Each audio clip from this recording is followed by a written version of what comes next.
The silver crown was 3 inches from touching Vivienne's perfectly coiffed hair when the entire grand hall heard it. A child's voice, clear as a bell. "No, wrong Luna, my mama's over there." Every head turned to follow the 4-year-old prince's finger, pointing directly at the trembling human servant girl holding a tray of champagne in the corner. Thea Morgan's heart stopped. The crystal flutes on her tray rattled as her hand shook. This couldn't be happening. Not here. Not now. Alpha King Daemon Blackthorne stood frozen at the altar, the ancient crown hovering in his powerful hands. For 5 years the kingdom had waited for this moment, for their grieving king to finally choose a new Luna after Queen Eleanor's mysterious death, and he'd chosen perfectly. Vivienne Ashford came from the strongest pack bloodline in the realm. Beautiful and cunning, everything a Luna should be, everything Thea wasn't. "Callum," Daemon's voice was low, dangerous. "Come here now." The little prince had been silent and withdrawn since his mother died, barely speaking more than a few words at a time. His handlers kept him at the edge of the ceremony, dressed in a miniature suit that made him look like a sad little doll. But now he was moving, his small legs pumping as he broke free and sprinted across the polished marble floor, straight to Thea. "No, no, no," she whispered, but it was too late. Callum slammed into her legs, wrapping his arms around her knees so tight she nearly dropped the tray. Champagne sloshed over the rims. "My mama," Callum said, his face pressed against her uniform. "She smells like home." The grand hall erupted. 1,000 guests began talking at once. Camera flashes exploded like lightning. Thea wanted to sink through the floor and disappear forever. "Get that child away from that human," Vivienne hissed from the altar, her perfect composure cracking. Red stained her cheeks. The crown still hovered above her head, but Daemon had gone utterly still, his dark eyes locked on his son. 2 handlers rushed forward to grab Callum, but the boy started screaming. "No, don't take me away from her. She makes the nightmares stop. She sings Mama's songs." Thea's blood turned to ice. He wasn't supposed to tell. No one was supposed to know. For the past 3 months, she'd been sneaking into the prince's chambers late at night when his screams echoed through the servants' corridors. The royal nannies couldn't calm him. The tutors were at a loss. But Thea had grown up singing her grandmother's old lullabies, and somehow they worked. Callum would curl up in her lap and finally sleep. It was forbidden for humans to enter the royal family's private quarters. She could be executed for it. But she couldn't stand listening to a child cry. "You've been with my son?" Daemon's voice cut through the chaos like a blade. He stepped away from the altar, away from Vivienne, moving down the steps toward Thea. The crowd parted. "At night? Alone?" "Your Majesty, Thea's voice came out as a squeak. "He was having nightmares. I only wanted to help." "She's the only one who makes them go away," Callum said, looking up at his father with desperate eyes. "She knows Mama's song, the one about the moonflowers." Daemon went pale. "What did you say?" "The moonflower song," Callum repeated. "Mama used to sing it, but then she went away and no one would sing it anymore, until Thea came." Vivienne's voice was sharp as broken glass. "This is absurd. Daemon, complete the ceremony. Deal with this situation afterward." But Daemon wasn't looking at his intended Luna. He was staring at Thea like she was a ghost. "How do you know that song?" "My mate made it up. It was private, just for Callum." "My grandmother taught it to me," Thea whispered. "She worked in the palace when I was little, before she died." "That's impossible." But doubt flickered in Daemon's eyes. Callum suddenly twisted free from Thea's legs and ran back to the altar. Before anyone could stop him, he grabbed the crown from his father's hands. It was too heavy for him. He staggered under the weight, but he turned and marched back to Thea with fierce determination. "This goes on her," he announced. "Not the mean lady, her." The grand hall exploded again. Vivienne let out a sound between a shriek and a growl. "You will control your son this instant, Daemon. I will not be humiliated." Enough. Damon's command silenced everyone. His alpha power rolled through the room like thunder, forcing every wolf's head down in submission. Only Callum stayed upright, protected by his father's will. And Thea, who felt the pressure but couldn't be fully affected. Humans never could. Damon looked at Vivian, at the assembly of nobles and dignitary Ishtis, at his son trying to lift a crown meant for a Luna. When he spoke, his voice was cold and absolute. The ceremony is postponed. Vivian's face went white, then red, then purple. You cannot be serious. I am deadly serious. Damon's eyes blazed gold, his wolf rising to the surface. Something is wrong here. My son doesn't cry for strangers. He doesn't recognize random servants as family. And he certainly doesn't know his mother's private lullabies from a human girl, barely older than a pup herself. He turned to his captain of the guard. Escort Miss Ashford to the guest quarters, comfortably, with every courtesy. The words were polite, but everyone heard the dismissal. Vivienne's perfectly painted lips trembled. Then she gathered her skirts and swept from the hall, her heels clicking like gunshots. Her father, Lord Ashford, followed with murder in his eyes. Damon moved to his son and gently took the crown back, setting it on the altar. Then he knelt down to Callum's level. "You're sure about this?" "About her?" Callum nodded so hard his dark curls bounced. "She's safe, Papa, like Mama was, and she doesn't smell like lies." A strange expression crossed Damon's face. He stood slowly and turned to Thea, who was seriously considering whether she could make it to the servants' exit before the guards caught her. "You will come with me," he said, "now. Your Majesty, please." That wasn't a request. He gestured to his guards. "Bring her to my private chambers, gently. She's not under arrest." "Yet," someone in the crowd muttered. As the guards approached, Thea caught sight of Vivian watching from the doorway. The she-wolf's eyes promised death, promised pain, promised that no matter what happened in the king's chambers, Thea Morgan would not live to see another sunrise. The guards each took one of her arms, carefully but firmly. As they led her from the grand hall, following the king and his son, Thea's grandmother's words echoed in her mind. "Some debts get paid in blood, child, and some secrets are buried so deep, digging them up brings down kingdoms." She had a terrible feeling she was about to learn what her grandmother meant.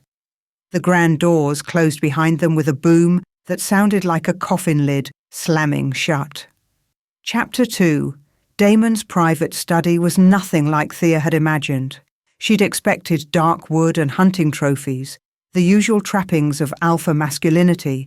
Instead, the room was filled with books, floor-to-ceiling shelves packed with everything from ancient texts to modern thrillers. A child's drawing was tacked to the wall behind his desk. Crude stick figures labelled Papa and Mama and me. The king gestured to a chair across from his massive desk. "Sit." Thea sat.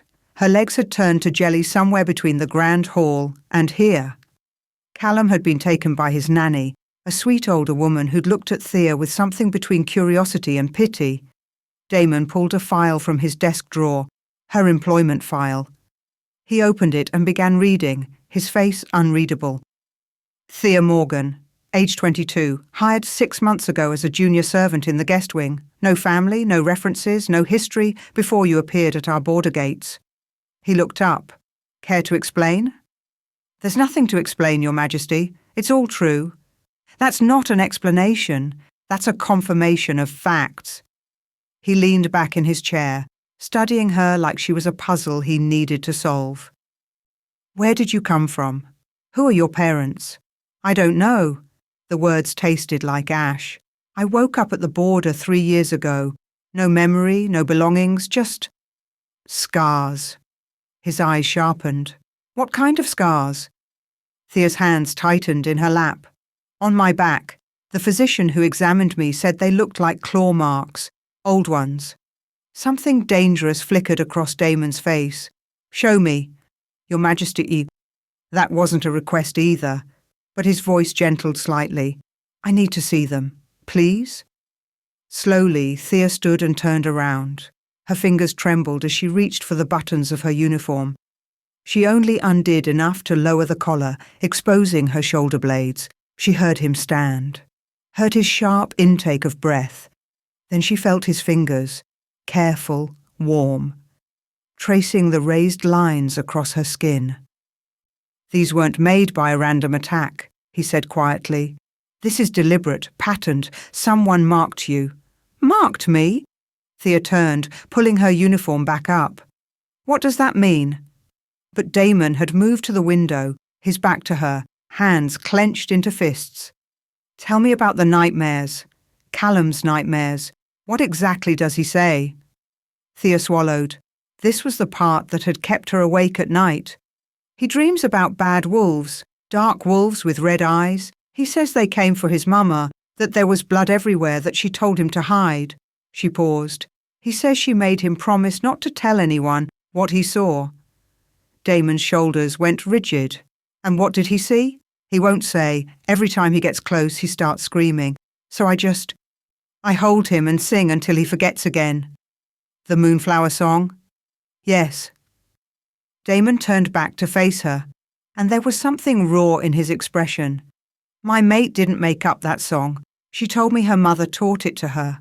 A lullaby passed down through generations of lunar women in her bloodline. He took a step closer. So, how does a human servant with no memory know a song that should only exist in the royal family? I told you, my grandmother, who conveniently died before anyone could verify this story. Another step. What was your grandmother's name? Clara Morgan. And she worked here? In the palace? Yes, in the kitchens. When I was very small. Damon moved to his desk and pressed a button. A moment later, his assistant appeared. Pull all employment records for a Clara Morgan, kitchen staff. Approximately 20 to 30 years ago. The assistant nodded and disappeared. Damon circled back to Thea, but this time he came close. Too close. She could feel the heat radiating off him, could smell cedar and winter night air. Alpha wolves always had powerful scents, but his was overwhelming. There's something else, he said softly, something I don't understand. He reached out slowly, giving her time to pull away. When she didn't, he brushed his fingers along her throat, just under her jaw. Thea's breath caught. His touch sent electricity racing across her skin. There, Damon whispered. Do you feel that? Feel what? The pull? His eyes had gone gold. His wolf was close to the surface. I can smell something on you. Something that shouldn't exist. A lunar bond. He dropped his hand and stepped back abruptly. But that's impossible. You're human. I don't understand. The doors burst open with a crash. Vivian stormed in, her father right behind her. Beta Marcus Ashford was a wall of muscle and rage, his eyes already shifted to wolf gold. What is the meaning of this? Vivian's voice was shrill. You humiliate me in front of the entire kingdom and then lock yourself away with this human? I'm conducting an investigation, Damon said coldly, which doesn't require your presence. Investigation? Marcus stepped forward. The only investigation needed is into how this girl bewitched your son. She's clearly used some kind of magic. There's no such thing as magic that works on wolves, Damon cut him off. You know this. Then she's poisoned him. Vivian's perfectly manicured nails dug into her palms. She's been sneaking into his room at night, alone with a child. Who knows what she's done? Damon moved so fast, Thea barely saw it. One moment he was across the room, the next he had Vivian by the throat, lifted slightly off her feet. Not choking her, just holding her there. His alpha power filled the room like a physical force. Careful, he said, voice deadly soft. You're talking about someone who's shown my son more care in 6 months than anyone else has in 5 years, including you. Damon, please? Marcus tried to step forward, but Damon's power forced him back. We're not accusing her of hurting the boy, but the timing is suspicious. She appears from nowhere, gets employed despite having no background, and suddenly your son is attached to her. You have to see how this looks." Damon released Vivian, who stumbled back gasping. "I see perfectly well, which is why I'm handling it. By giving her access to state secrets?" Vivian rubbed her throat. "By postponing our ceremony? By making us look like fools?" "You made yourself look like a fool when you called for a human's execution in front of half the kingdom," Damon shot back. "Thea is under my protection now. If any harm comes to her, I will consider it a personal attack on the crown." The threat hung in the air like smoke. Marcus pulled his daughter back. "We should go." "No." Vivian shook him off. "I want her tested. If she's innocent, prove it. Have Dr. Frost examine her blood. Test her for poisons, for drugs, for anything that would explain this insanity." Damon considered this, then nodded. "Fine. Summon Dr. Frost." "Your Majesty," Thea spoke up for the first time. "What are they looking for?" "Anything that doesn't belong in human blood," Damon said. "Wolfsbane traces, silver, magic residue, anything that might explain—" He trailed off, but his eyes said the rest. "Anything that might explain why I want to rip out Marcus Ashford's throat for standing too close to you." Dr. Frost arrived within minutes, a thin older man with wire-rimmed glasses and steady hands. He set up his medical kit on Damon's desk with efficient movements. "Miss Morgan," he said kindly, "this won't hurt much, just a small blood draw." Thea held out her arm. She'd been through this before when she first arrived at the border gates. They'd tested her for everything then too, trying to figure out where she came from. The needle pinched. Blood flowed into vials, dark and normal-looking. Dr. Frost worked in silence, filling 4 vials before pressing cotton to her arm. "I'll need to run a full panel," he said to Damon. "Standard tests, plus the specialized ones for wolf markers. It'll take about an hour." "Do it here." Damon gestured to the sitting area by the fireplace. "No one leaves this room until we have answers." Dr. Frost set up his portable lab equipment. The next hour crawled by like years. Vivienne sat rigid on one sofa, Marcus standing guard behind her. Damon paced like a caged animal, and Thea sat frozen in her chair, watching her blood get tested for secrets she didn't even know she had. Finally, Dr. Frost looked up from his microscope. His face had gone pale. "Your Majesty," he said carefully, "I need to speak with you. Privately?" "No," Damon's voice was hard. "Whatever you found, say it in front of everyone." Dr. Frost glanced at Thea, then back to the king. "Sir, this is highly sensitive. Now, Doctor."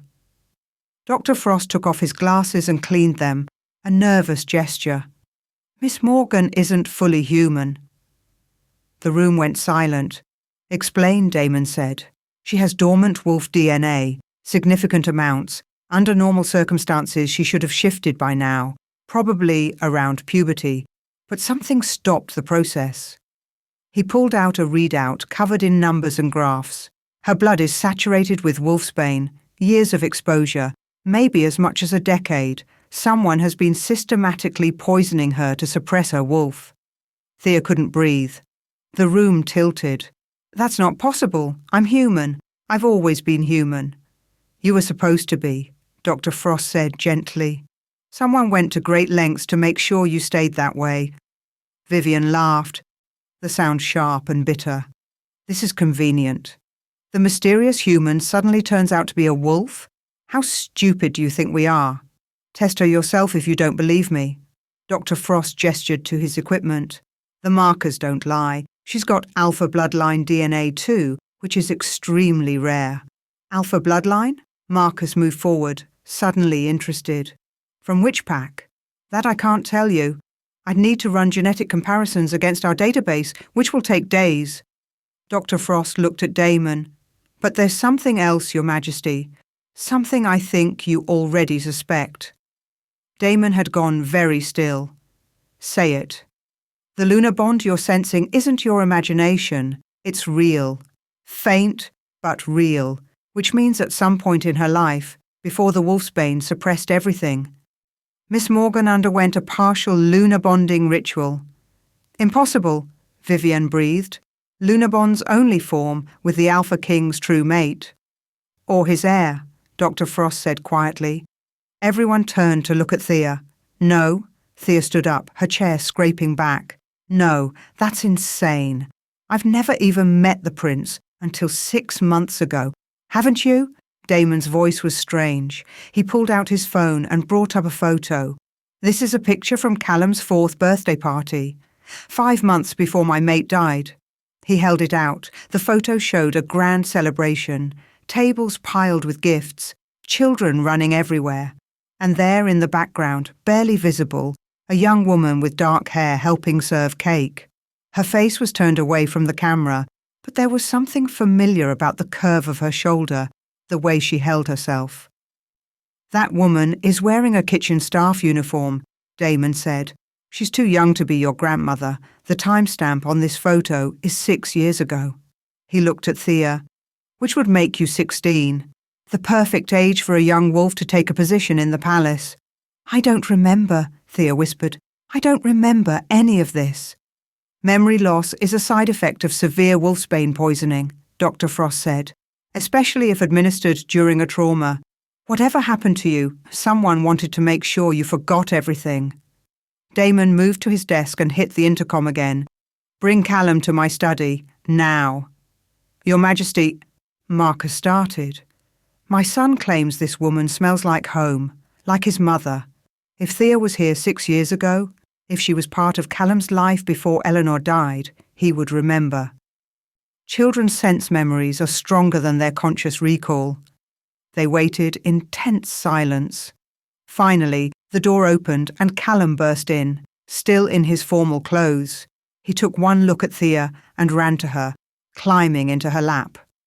You didn't leave, he said, relief flooding his small voice. Not yet, Thea managed. Damon knelt down beside them. Callum, I need you to think very carefully. Have you ever seen Thea before? Before 6 months ago? Callum looked confused. What do you mean? Think back. Before Mama died. Was Thea ever here in the palace? The little boy's face scrunched up in concentration. Then his eyes went wide. The cake lady. What?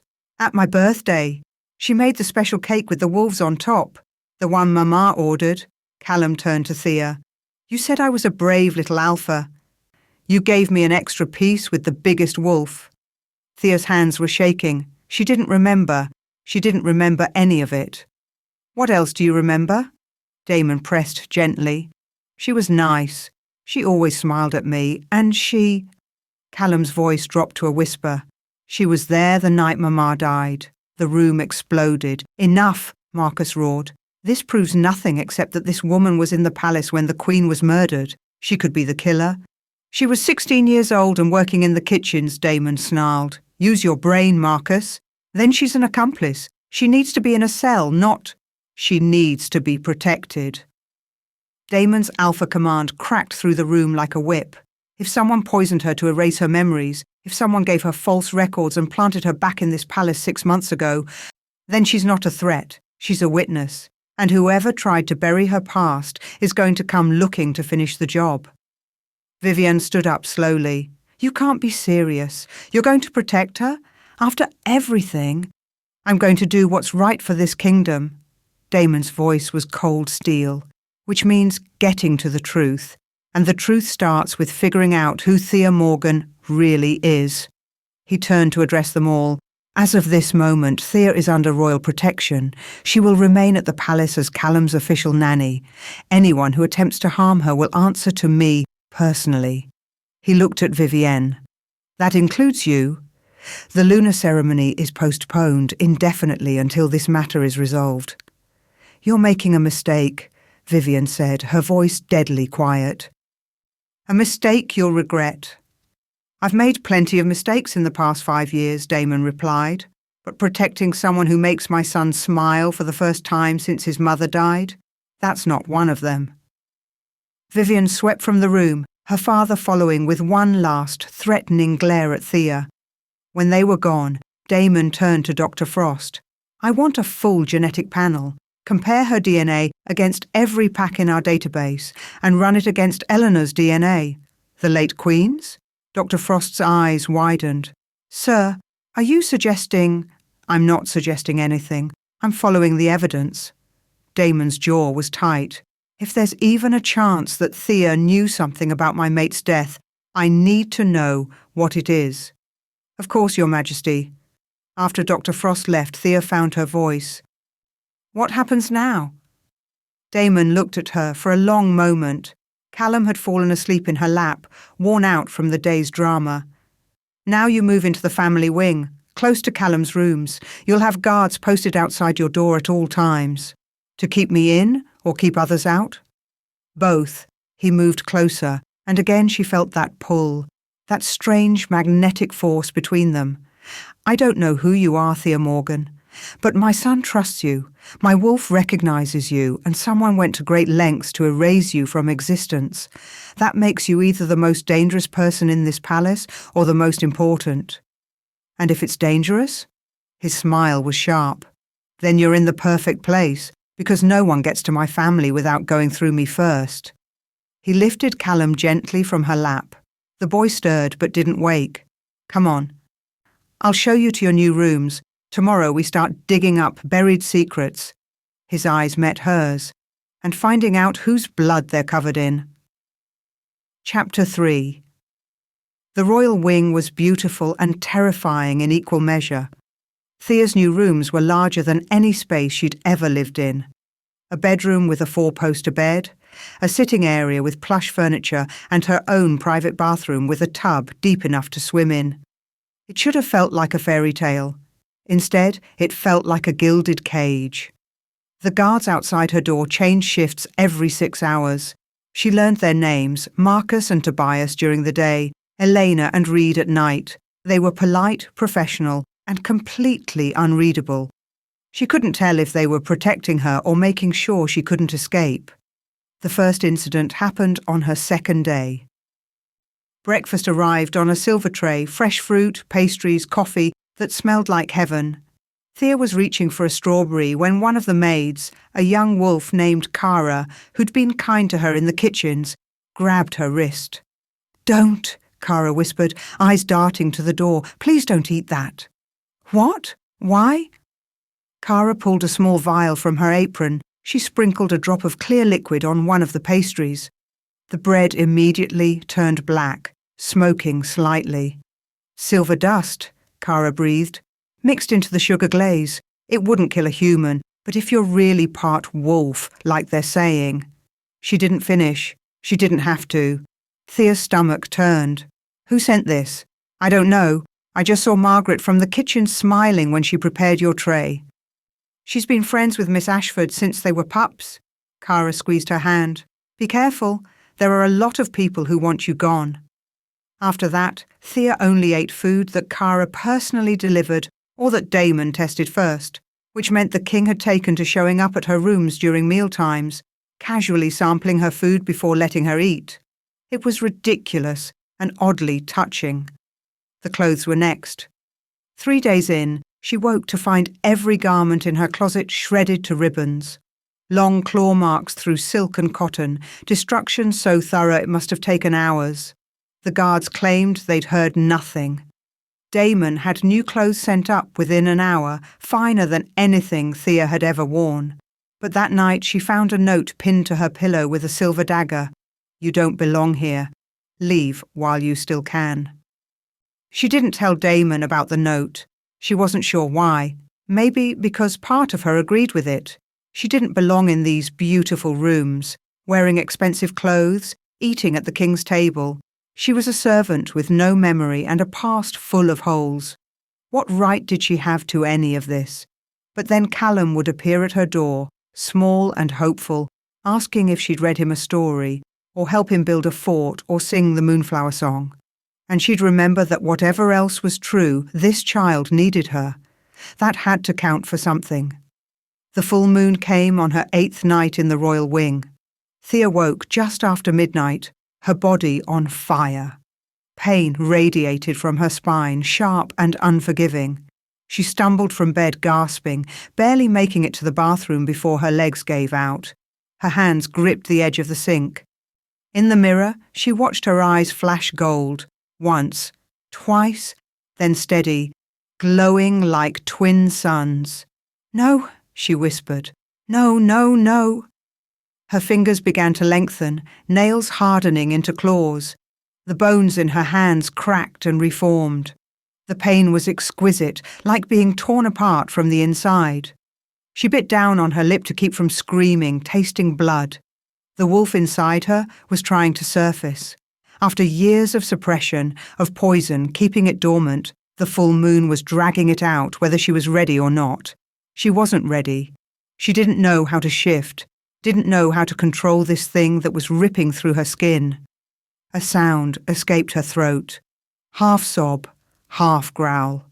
Her spine arched, and she felt her teeth begin to sharpen. This was wrong. Incomplete. Her body was trying to shift, but couldn't remember how. And the result was agony. The bathroom door burst open. Damon filled the doorway, barefoot and shirtless, wearing only sleep pants. His eyes were pure gold, his wolf responding to hers. "Don't," he said, voice rough. "Don't fight it. You'll tear yourself apart." "I don't." Another wave of pain cut off her words. Her claws scraped against the porcelain sink, leaving deep grooves. "I don't know how—" Damon crossed to her in 2 strides. He pulled her away from the sink and down to the floor, positioning her between his legs with her back against his chest. His arms wrapped around her, holding tight. "Listen to my heartbeat," he said against her ear. "Match your breathing to mine." "It hurts." "I know. But fighting makes it worse. Let your wolf come up, just enough to ease the pressure. You don't have to fully shift yet." His heartbeat was steady and strong against her back. Thea tried to focus on it, tried to breathe when he breathed. His scent surrounded her. Cedar and winter night and something wild. Alpha. Her wolf recognized it, responded to it. The pain began to ease slightly. Not gone, but bearable. Her claws retracted inch by inch. Her teeth returned to normal, but her eyes stayed gold, and she could feel the wolf just beneath her skin, pacing. "Good," Damon murmured. "That's good. Just hold it there. Let her know you're not rejecting her, but you're not ready for a full shift. Not tonight." They sat like that for long minutes, his arms around her, his breath steady in her ear. Thea felt something shift between them, a connection forming, warm and electric. When his fingers brushed her arm, skin to skin, the world exploded, running through dark woods, branches tearing at her dress. Behind her, screams, fire, the sound of wolves dying, a voice, her voice younger, desperate. "I have to warn her. They're coming for Lydia." A ceremony in moonlight, a beautiful woman with dark hair placing a crown of silver flowers on Thea's head. "You'll be my heir if anything happens to me, little sister. Promise me you'll protect Callum." Blood on marble. So much blood. And someone screaming, "Kill the Queen. Kill them both." Thea gasped, the vision shattering. She pulled away from Damon, scrambling across the bathroom floor. "What was that? What did you do?" But Damon looked equally shaken. He was staring at his hands like they belonged to someone else. Skin contact. When 2 wolves with a blood bond touch during a moonshift, sometimes memories surface. His eyes met hers, and there was something raw and broken in them. "You called her Lydia. You called my mate by name. I don't know anyone named Lydia." "My wife," Damon said roughly. "Callum's mother, the Queen who died 5 years ago." He stood slowly, backing toward the door like she was something dangerous. Her name was Lydia Thornhart, and she had a younger sister. The words hung between them like smoke. "Theodora," Damon continued, voice hollow, "nicknamed Thea. She was 16 when Lydia married me. The wedding was supposed to be a celebration, a joining of 2 powerful packs." His hands clenched into fists. But rogues attacked during the ceremony. 23 wolves died. Theodora was among them, or so we thought. They found evidence, Blood, clothes, but never a body. Thea couldn't breathe. That's not possible. I can't be. The investigation was led by Beta Marcus Ashford, Damon said. Vivian's father. He was the one who declared Theodora dead. He was the one who closed the case. His eyes blazed gold again. And 5 years later, you show up at our borders with no memory, covered in claw marks, poisoned with enough wolfsbane to keep a wolf dormant for years. Stop. Thea pressed her hands to her temples. You're saying I'm your dead wife's sister? That someone tried to kill me and failed, so they erased my memory and dumped me at the border? I'm saying it's a theory that fits the evidence. Damon moved closer again, but carefully, like she might bolt. Callum says you smell like his mother. Wolves from the same bloodline share similar base scents. And you know the Moonflower song, the lullaby passed down through Lydia's family. Lots of people could know that song. No, his voice was certain. Lydia made me swear never to teach it to anyone. She said it was sacred, something only Lunar mothers pass to their children. The only person other than Lydia who would know it is her sister. He paused. Or her daughter. Thea's legs gave out. She sank to the floor back against the bathtub. This is insane. Is it? Damon crouched in front of her. Think about it. Someone tries to kill the Queen's sister. The Queen survives, but her sister doesn't. Or so everyone believes. 5 years pass. Then suddenly you appear from nowhere, specifically hired to work in the palace, close to Callum, close to the royal family. You think someone planted me here? I think someone wanted you close but controlled.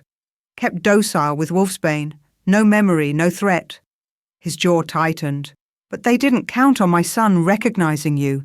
Didn't count on the full moon triggering your partial shift. Didn't count on me feeling a lunar bond with you.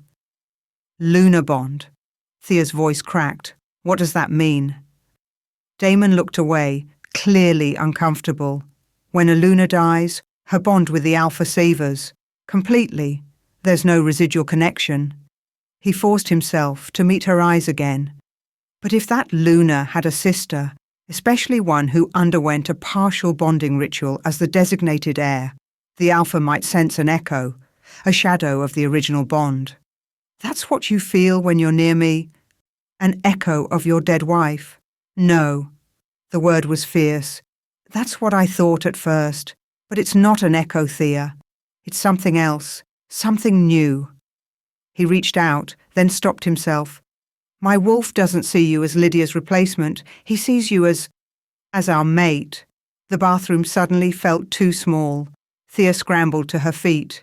That's not possible. We can't. I know. Damon stood too, running a hand through his hair in frustration. If you're Lydia's sister, any relationship between us would be complicated at best, forbidden at worst. He laughed, the sound bitter. The moon goddess has a twisted sense of humour. Maybe I'm not her sister, Thea said desperately. Maybe this is all just coincidence. A knock on the outer door interrupted her. One of the guards called through. Your Majesty? Dr. banged. Frost is here with the genetic results. Damon's expression hardened. Send him in. Dr. Frost entered carrying a tablet, looking like he hadn't slept. He took one look at Thea, eyes still faintly gold, claws marks on the sink, and nodded. The full moon. How was the partial shift? Painful, Thea managed, but I survived. Good, that's good. He handed the tablet to Damon. The results are conclusive, Your Majesty. Miss Morgan is definitely wolf-born. Alpha bloodline, as I suspected. And, he hesitated, the genetic markers match. She's a direct relation to Queen Lydia, specifically a sibling match. The room tilted. Thea grabbed the sink for support. There's more, Dr. Frost continued quietly. I cross-referenced the original investigation files from the Rogue attack 16 years ago. The blood evidence found at the scene was tested, but the records show it was only compared against Rogue DNA, not against the Thornhart family profile. He pulled up another document. I ran the comparison now. The blood wasn't from rogues, it was from wolves within the Thornhart pack. specifically from wolves loyal to the Ashford family. Damon went very still. Are you saying... I'm saying the attack that supposedly killed Theodora Thornhart was carried out by wolves from within her own pack, and the investigation that declared her dead was led by the same beta whose wolves likely attacked her. Dr. Frost's voice was grim. This wasn't rogues, Your Majesty. This was an inside job. Marcus Ashford, Damon breathed. He tried to kill Lydia's sister. It appears so. And given that Queen Lydia died 5 years ago under suspicious circumstances, Dr. Frost didn't finish. He didn't have to. Thea's mind was racing. Your wife? How did she die? Damon's face went hard. Officially, a fall from the Northern Tower. She liked to watch the stars from there. One night she simply fell. His hands clenched. But Lydia was a wolf, an agile, powerful she-wolf. The idea that she just accidentally fell 50 feet? He shook his head. I never believed it, but I had no proof, no evidence, just instinct telling me something was wrong. What if she didn't fall, Thea whispered. What if she was pushed? That would be murder, Dr. Frost said quietly, and murder of a queen is treason, punishable by death for the killer and their entire bloodline. Damon pulled out his phone. I need to speak with... A small voice interrupted from the doorway. Papa. They all turned. Callum stood there in his pyjamas, clutching a stuffed wolf. His eyes were wide and frightened. Why is everyone in Thea's bathroom? Is she sick? Damon's expression immediately softened. She's fine, pup. Just a hard night with the full moon. Callum padded over to Thea and wrapped his arms around her waist. The moon hurts when you're new. Mama told me that. She said her sister used to cry during full moons when she was learning to shift. Everyone froze. Your mama told you about her sister? Thea asked carefully. Callum nodded against her side. She showed me pictures. Said Aunt Thea was brave and strong and gave the best hugs. He looked up at her with those two wise eyes. You smell like the pictures? Callum, Damon crouched down. What else did Mama say about Aunt Thea? That she had to go away, that bad wolves tried to hurt her. His small face scrunched up, trying to remember.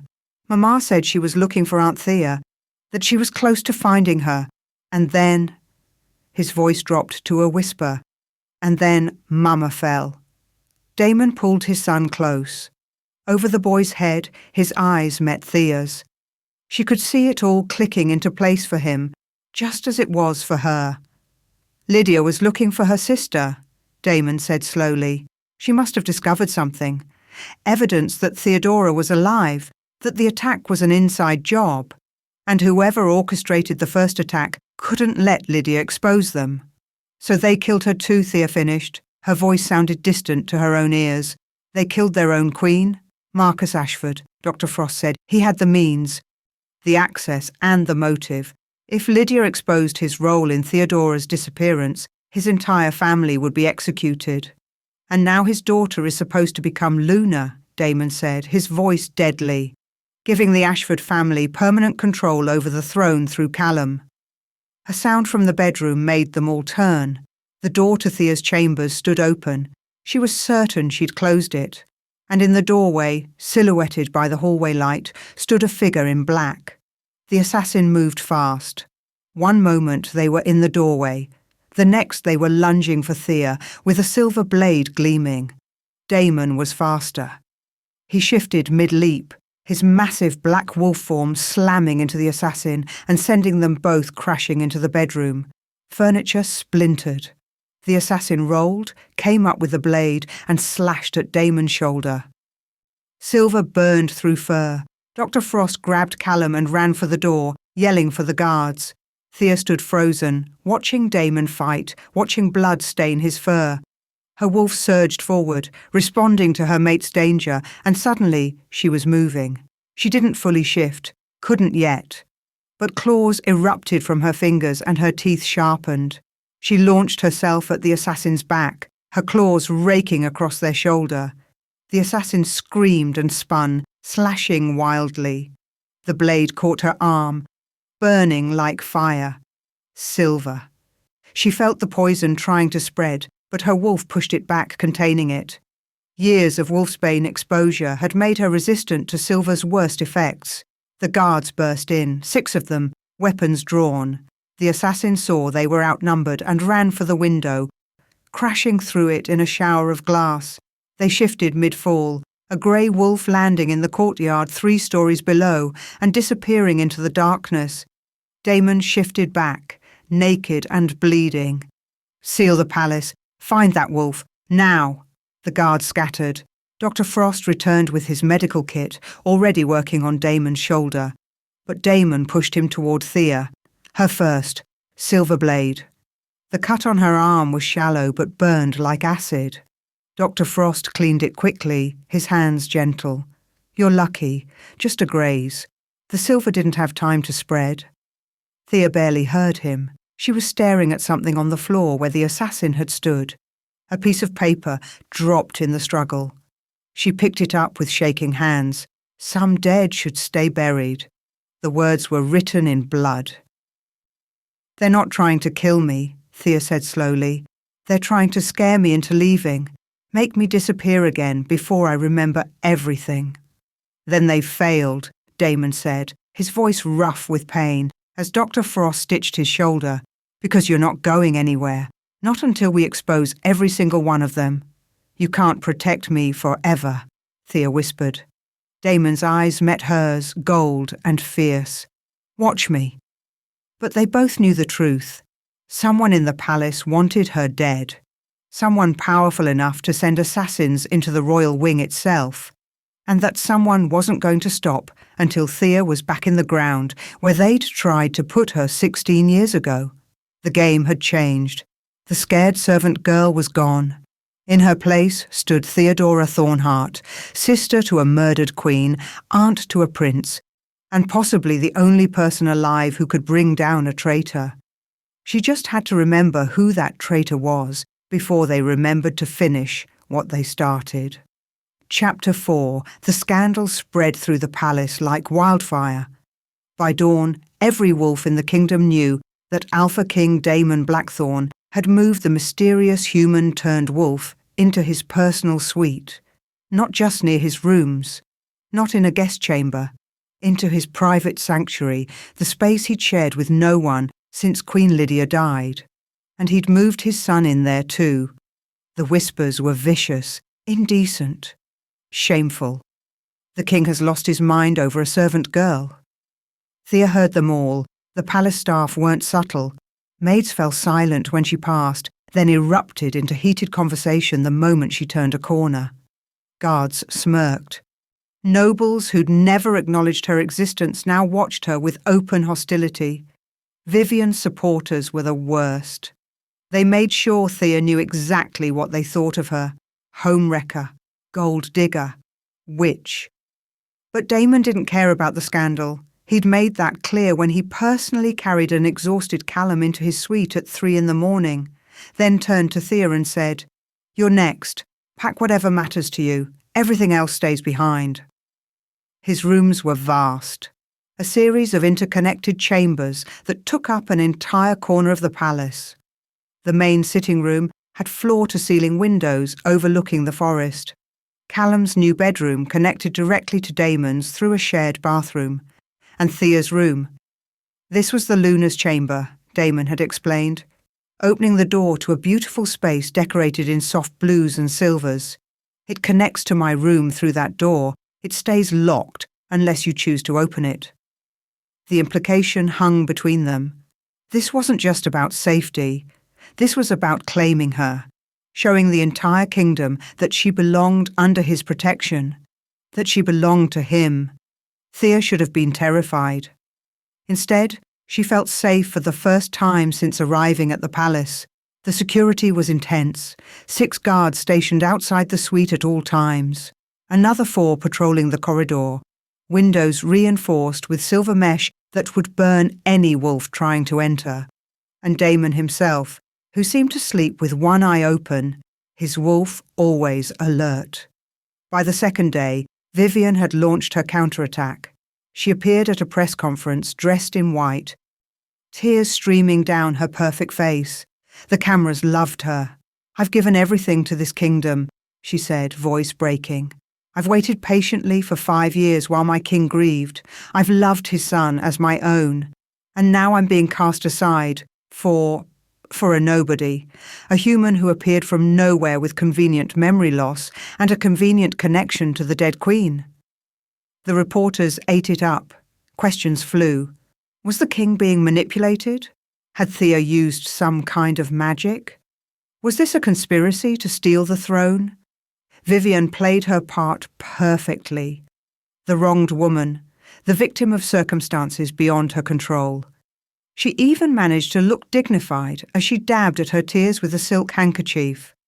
I just want what's best for Damon and Callum, she finished. If this girl truly is who she claims to be, then I'll step aside gracefully. But until there's proof... She let the sentence hang, full of insinuation. Thea watched the broadcast from Damon's sitting room, her stomach churning. She's good. She's a viper, Damon said flatly. He stood by the window, arms crossed. And she's playing to the old families who want to see you gone. Can you blame them? I'm nobody. I have no pack, no allies, no power base. Thea pulled her knees up to her chest. Maybe she should be Luna. Maybe that's what's best for the kingdom. Damon turned, his eyes blazing gold. Don't you dare suggest that. Why not? It's practical. Vivian has connections, support. Vivian's father likely murdered my mate, Damon cut her off, and may have tried to murder you twice. Forgive me if I'm not inclined to reward him by making his daughter queen. Thea fell silent. He was right, but they still had no proof. The assassin from 2 nights ago had vanished without a trace. Dr. Frost's genetic evidence proved she was Theodora Thornhart, but it didn't prove Marcus Ashford had tried to kill her. All they had was speculation and a 16-year-old cold case. They needed more. Lydia's chambers, Thea said suddenly. Have they been searched since she died? Damon's expression darkened. They were sealed after her death. I couldn't... He swallowed hard. I couldn't bear to go through her things, to see her clothes, her books, knowing she'd never touch them again. But if she was investigating her father, Thea pressed, if she knew something, she might have written it down. Hidden evidence somewhere in those rooms. It's been 5 years. If there was evidence, Marcus would have found it and destroyed it. Maybe. Or maybe she hid it somewhere only family would think to look. Thea stood. I might not remember being her sister, but we shared blood, shared genetics. Maybe I'll recognize something others missed. Damon studied her for a long moment, then nodded. We go tonight, after Callum's asleep. I don't want him in those rooms. The Queen's chambers were in the oldest part of the palace, in a tower overlooking the northern gardens, the same tower Lydia had fallen from. Damon unsealed the doors personally, his hands shaking slightly as he worked the complex locks. When the final bolt clicked open, he paused. I haven't been inside since the day she died. I carried her body out of here and never came back. Thea touched his arm gently. We can do this another time. No, his jaw set. It's time. The rooms were exactly as Lydia had left them. Dust covered everything, turning the elegant furniture ghostly. Books sat open on tables, clothes draped over chairs. A half-finished cup of tea sat on the windowsill, the liquid long since evaporated. It was like walking into a tomb. Damon moved to the window, the one Lydia had fallen from. The glass had been replaced, but he stared at it like he could still see her body lying in the garden below. Thea began searching. She didn't know what she was looking for, just that she'd know it when she found it. She went through drawers, checked behind paintings, examined books for hidden compartments. Nothing. Just the possessions of a woman who'd left for the stars one night and never came home. There has to be something, Thea muttered. She stood in the centre of the room, turning slowly. Where would she hide something important? Somewhere personal? Somewhere meaningful? Her eyes landed on a portrait above the fireplace. 2 young women, dark-haired and laughing, arms around each other. Sisters. Lydia and Theodora. Thea moved closer, studying the painting. She was 16 in it, maybe 17. The girl in the portrait looked happy and whole, nothing like the broken woman who'd woken up at the border with no memory. "You hid something here," she whispered to the painting. "I know you did." She ran her hands along the frame. Nothing. Then she noticed something odd. The painting hung slightly crooked, like it had been moved and not repositioned correctly. "Damon, help me take this down." Together they lifted the heavy portrait off the wall. Behind it, carved into the stone, was a small niche, and inside that niche was a leather-bound book, a diary. Thea's hands shook as she pulled it out. The leather was soft, well-worn. On the cover, embossed in gold, L.T. Lydia Thornhart. They sat together on the dusty sofa, the diary between them. Damon reached out, then pulled back. "You should read it first. She was your sister. She was your wife. She was both of ours. But she hid this diary behind a portrait of you. I think she meant for you to find it." His voice was rough with emotion. "When you were ready." Thea opened the diary. The first entry was dated 7 years ago, just after Lydia's marriage to Damon. "I'm trying to be happy. Trying to be the Luna everyone expects me to be. But I can't stop thinking about Thea. She should have been here. Should have stood beside me at the ceremony. Instead, there was an empty space where my sister should have been. Father says she's dead, that the rogues killed her. But something doesn't feel right. Thea was strong, faster than any of us. How could rogues take her down? I miss her. I miss her so much it physically hurts." Thea's vision blurred. She turned the page. The entries continued, chronicling Lydia's early years as Luna, her joy at Callum's birth, her growing love for Damon. But threaded through it all was grief for her lost sister and growing suspicion about her father. Then 3 years into the diary, the tone changed. "I found something today, an old file in Father's study hidden in a locked drawer. Medical records for Thea from when she was 13, wolfsbane treatments, systematic doses over 3 years. Why would Father poison his own daughter? Why suppress her wolf?" I confronted him. He said it was for her protection, that Thea was too powerful and needed to be controlled until she was mature enough to handle her wolf. But that doesn't make sense. We don't poison our children. We teach them. Something is very wrong. Damon leaned in, reading over Thea's shoulder. His body had gone rigid. The entries became more frantic. Lydia had started investigating, digging into pack records, questioning old servants. And she'd discovered something terrible. There was a prophecy, one I never knew about. When Thea and I were born, the pack seer had a vision. She said one sister would be Luna, respected and powerful. But the other would be true mate queen, bonded to the Alpha King by fate itself, a bond so strong it would make our pack unstoppable. Father wanted me to be Luna so he could control the throne through marriage. But if Damon met Thea first, if the true mate bond formed before I was bonded to him, I would be nothing, just a spare daughter, and Father would have no path to power. So he poisoned Thea, kept her wolf dormant so Damon would never sense the mate bond.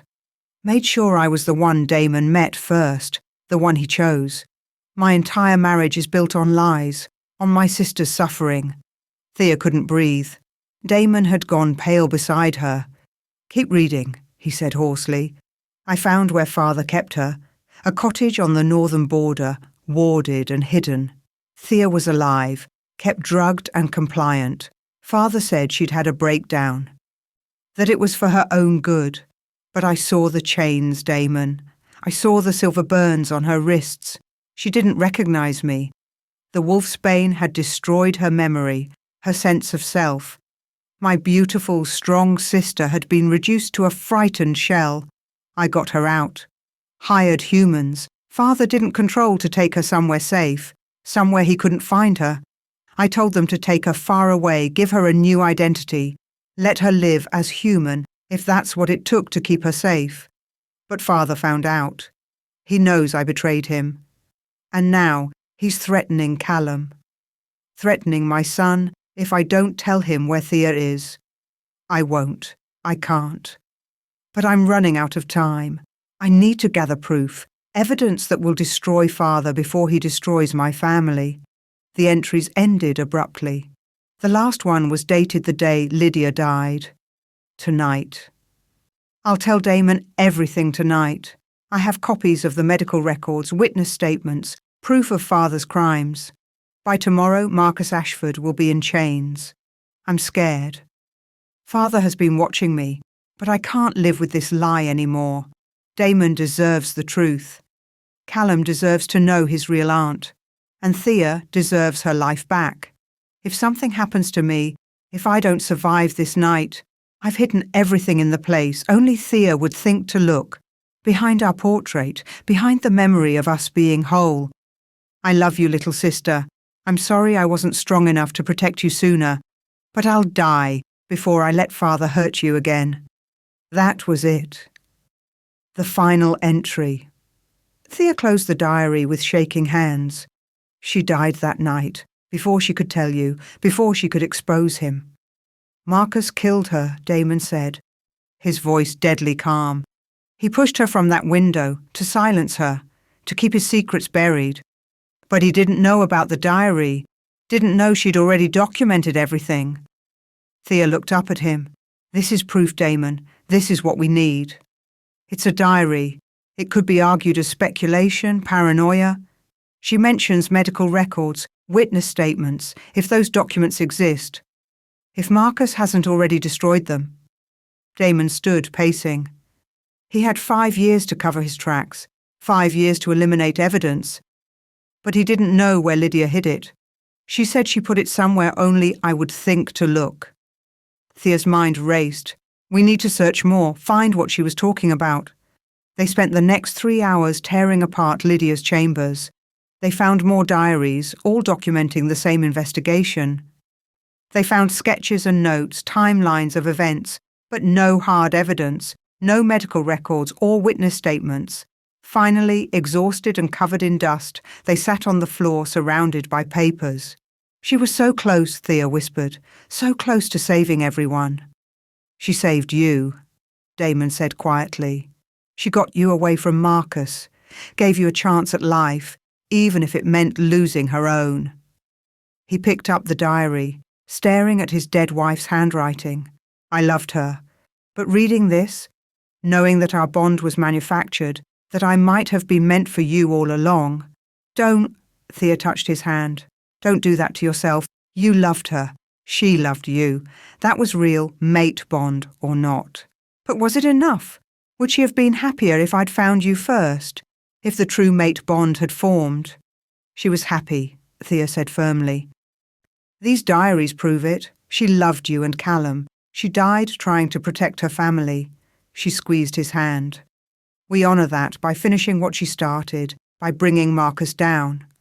Damon pulled her close, burying his face in her hair. I feel like I'm betraying her, wanting you, needing you. She's only been gone 5 years. She's my sister, Thea said softly.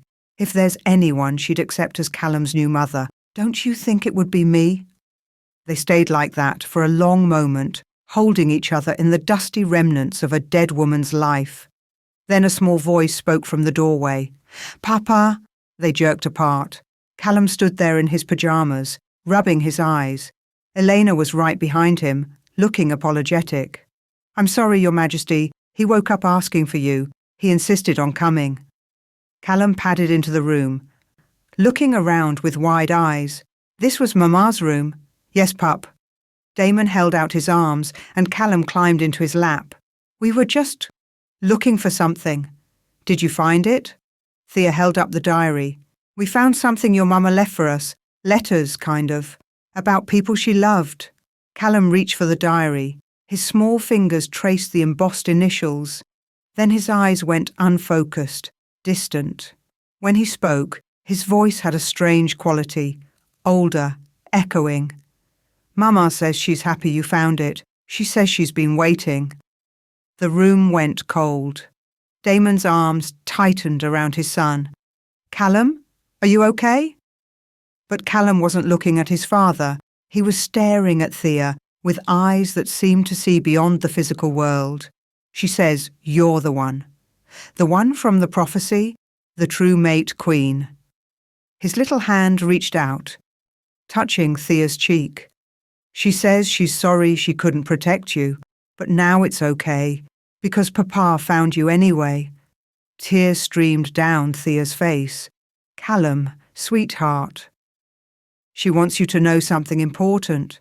Callum's eyes suddenly focused, sharp and aware. "She says the bad man is planning something big, and he's going to hurt people if you don't stop him soon." "What bad man?" Damon demanded. "Marcus?" Callum shook his head, frustrated. "The voice is fading, but Mama says—" He closed his eyes, concentrating hard. "She says to protect the real Mama. That's what she told me to do. Protect your real Mama." He opened his eyes and looked directly at Thea. Then he climbed out of his father's lap and into hers, wrapping his small arms around her neck. "You're my real Mama now," he said simply. "Mama said so. She said you were always supposed to be, that you'd keep me safe like she couldn't."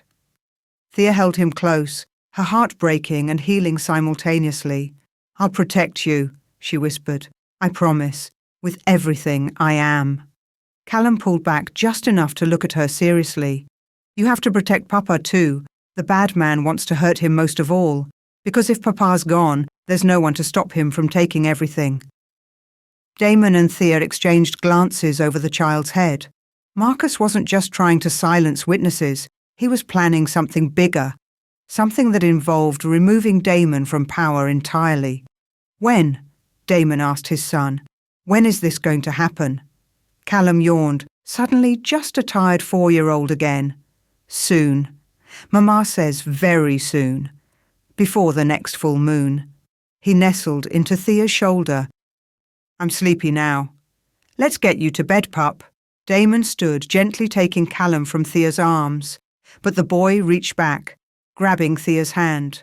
"Both of you, together, like families do."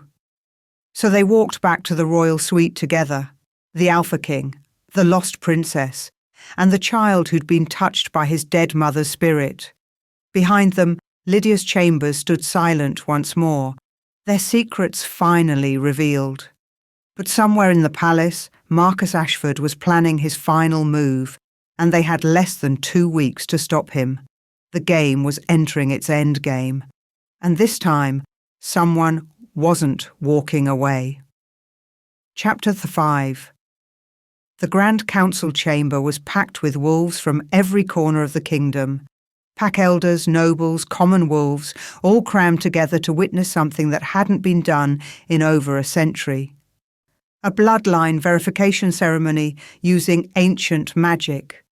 Thea stood at the centre of a massive stone circle carved with runes that glowed faintly silver. She wore a simple white dress, her feet bare on the cold stone. Around her, 13 elders formed a ring, each holding a ceremonial blade and a bowl carved from moonstone. "This is barbaric," Damon growled from his position at the edge of the circle. He wasn't allowed inside. This was women's magic, lunar magic, something that predated even the Alpha bloodlines. Elder Miriam, the oldest wolf in the kingdom at nearly 200 years old, raised her gnarled hand for silence.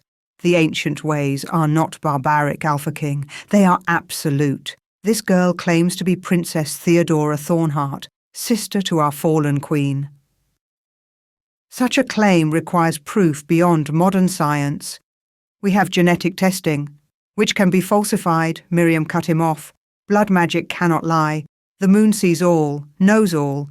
If this girl shares blood with Queen Lydia, the magic will confirm it. If she does not..." The old woman's eyes were hard. "Then she is an impostor who has manipulated our king, and she will face execution for treason."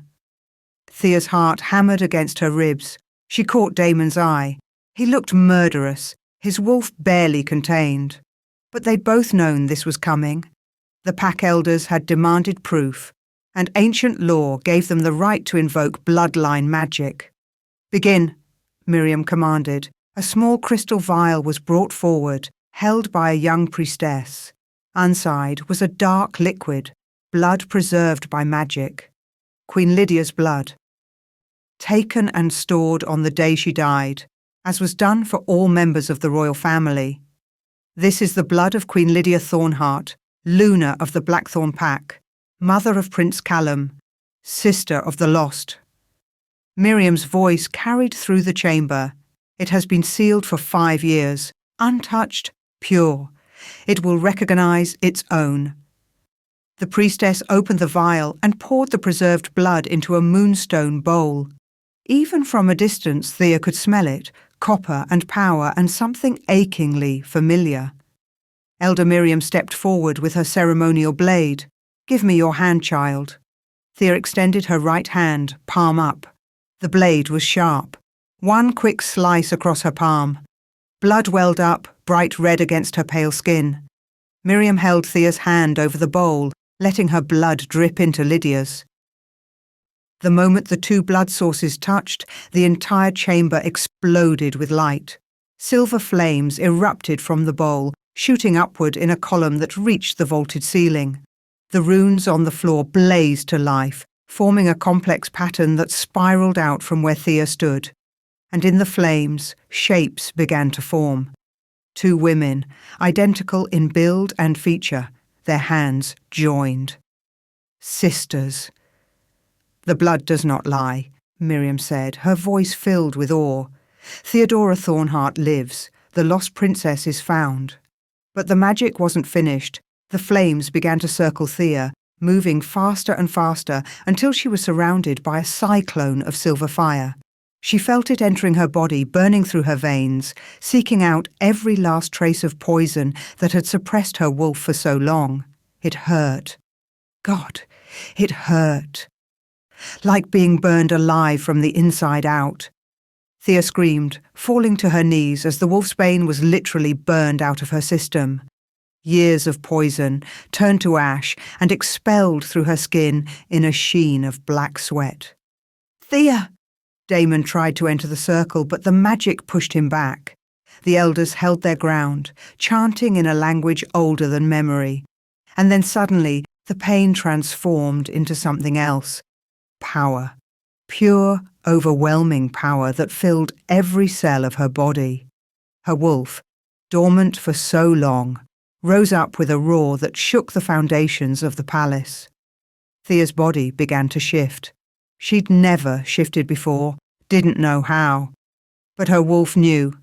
Her wolf had been waiting for this moment, and now nothing could stop her. Bones cracked and reformed, muscles stretched. Skin gave way to fur, not brown or grey like most wolves, but pure silver that seemed to glow with its own internal light. The transformation completed in seconds. Where Thea had knelt, now stood a massive silver wolf, larger than any female wolf had a right to be. Her eyes were the same bright green, but now they held the wisdom and power of her true bloodline. The chamber fell silent. Then Elder Miriam dropped to one knee. "Silver," she breathed, "true royal blood, not just Alpha, Luna Suprema." The prophecy was true. One by one, every wolf in the chamber knelt. Even the elders, ancient and proud, bowed before the silver wolf, all except Damon. He stood frozen, staring at Thea with eyes that had gone pure gold. His wolf had surged forward, recognizing something that made his human mind real. Mate. The word echoed through every fibre of his being. Not an echo of Lydia, not a shadow bond. This was new, powerful, absolute. This was what the prophecy had spoken of, a true mate bond, written in the stars and sealed by the moon herself. Thea felt it too. The moment her wolf's eyes met Damon's, something clicked into place. A golden thread appeared between them, visible only to those with wolves, glowing bright enough to illuminate the entire chamber. The mate bond, fully manifested. It was overwhelming. She could feel Damon's emotions, his shock, his desire, his guilt, his desperate need. and he could feel hers, her fear, her wonder, her grief for the sister she'd never known, and underneath it all, a love so fierce it terrified her. "No," someone whispered. Then louder, "No!" Vivienne stood at the back of the chamber, her face pale as death. "This isn't possible. The mate bond. It should have formed years ago if it was real. This is just ceremony, magic, not—" "The bond was suppressed," Elder Miriam said, still kneeling. "The wolfsbane didn't just suppress Princess Theodora's wolf, it suppressed the mate bond itself. But now that the poison is gone, nothing can hide what the moon has ordained." She looked at Daemon. "You have found your true mate, Alpha King, as was always meant to be."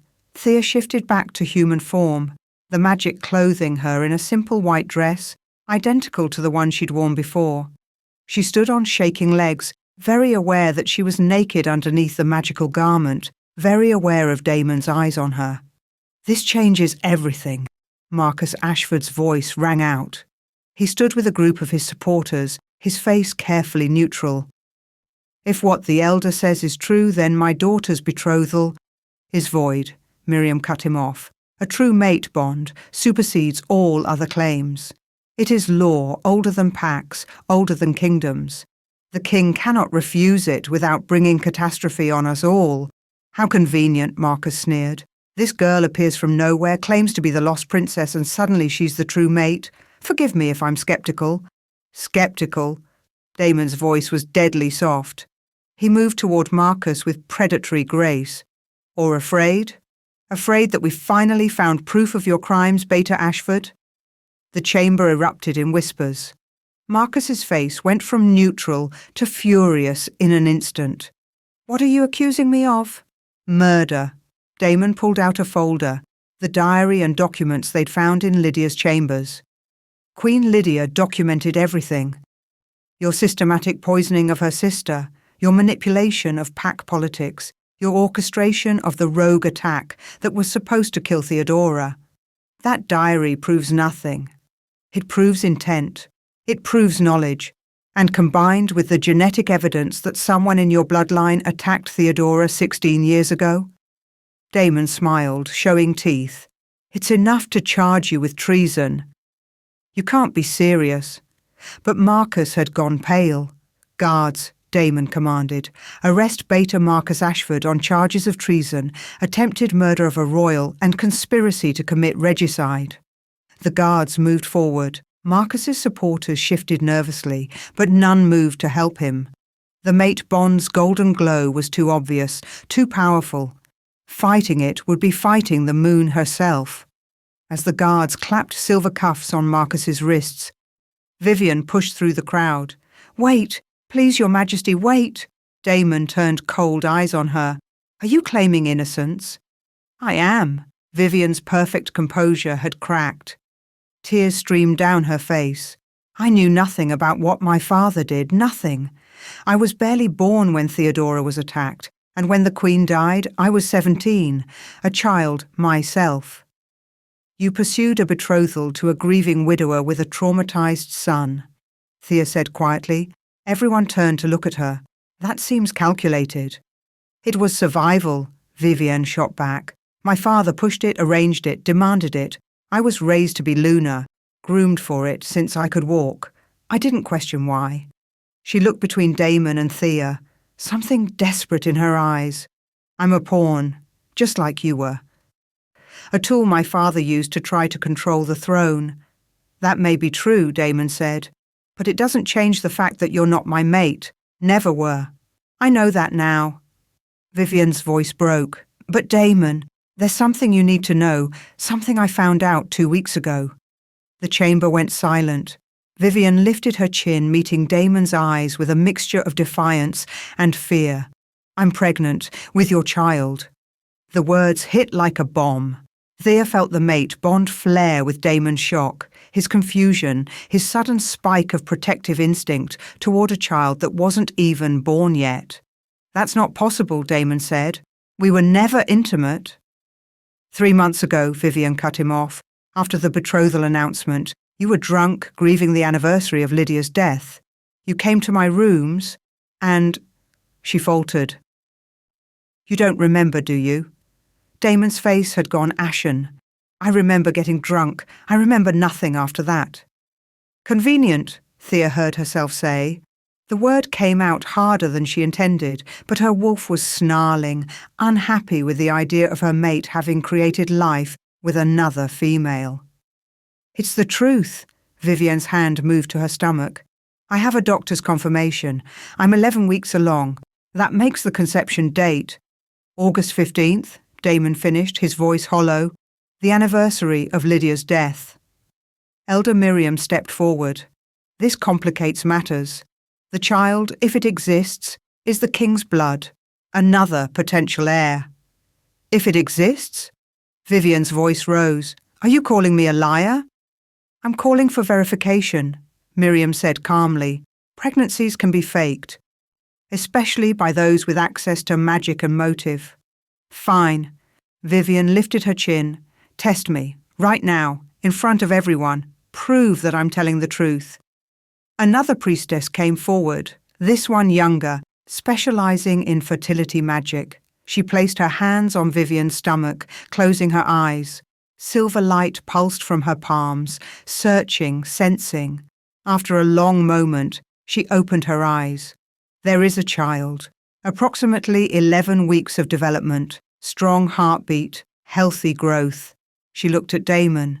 The scent signature matches Alpha bloodline. It's yours, Your Majesty. The chamber exploded again. Voices rose in argument, in shock, in speculation. Thea stood frozen, her newly awakened wolf howling in distress. Her mate had created a child with another woman. Yes, it was before they'd bonded, before he'd even known she existed in truth, but it still hurt like a fresh wound. Through the mate bond, she felt Damon's turmoil, his guilt, his shock, his frustration at being trapped by circumstances beyond his control, and underneath it all, his fierce, undeniable need for her. The mate bond didn't care about complications or politics or unborn children. It demanded consummation, completion, claiming. Enough. Damon's alpha command silenced everyone. This is what's going to happen. Marcus Ashford will be held for trial on treason charges. Vivian will be given rooms in the palace under guard, comfortable but secure until we sort out her involvement, if any, in her father's crimes. He looked at his former intended Luna. Your child will be acknowledged as mine and given a place in the line of succession after Callum. You will be cared for and protected during your pregnancy. And after? Vivian asked quietly. After we'll see. If you're truly innocent, you'll be allowed to leave with a generous settlement and your child. If you're not... He left the threat hanging. Vivian nodded, defeated. Thank you, Your Majesty. Damon turned to the crowd. The bloodline verification is complete. Theodora Thornheart is confirmed as Princess of the Blackthorn Pack, Luna Suprema by blood, and... He took a breath. My true mate by the moon's decree. He held out his hand to Thea. She stared at it, very aware of hundreds of eyes watching, waiting to see if she'd accept. Through the bond, she felt his need, his desire, his desperate hope that she wouldn't reject him despite the complications. Slowly, she placed her hand in his. The moment their skin touched, the golden thread between them flared bright enough to make people shield their eyes. Power crackled through the air, and somewhere in the distance, wolves began to howl, the pack responding to their alpha's mate bond manifestation. I claim Theodora Thornheart as my true mate, Damon said, his voice carrying through the chamber. By blood, by bond, by the moon's blessing.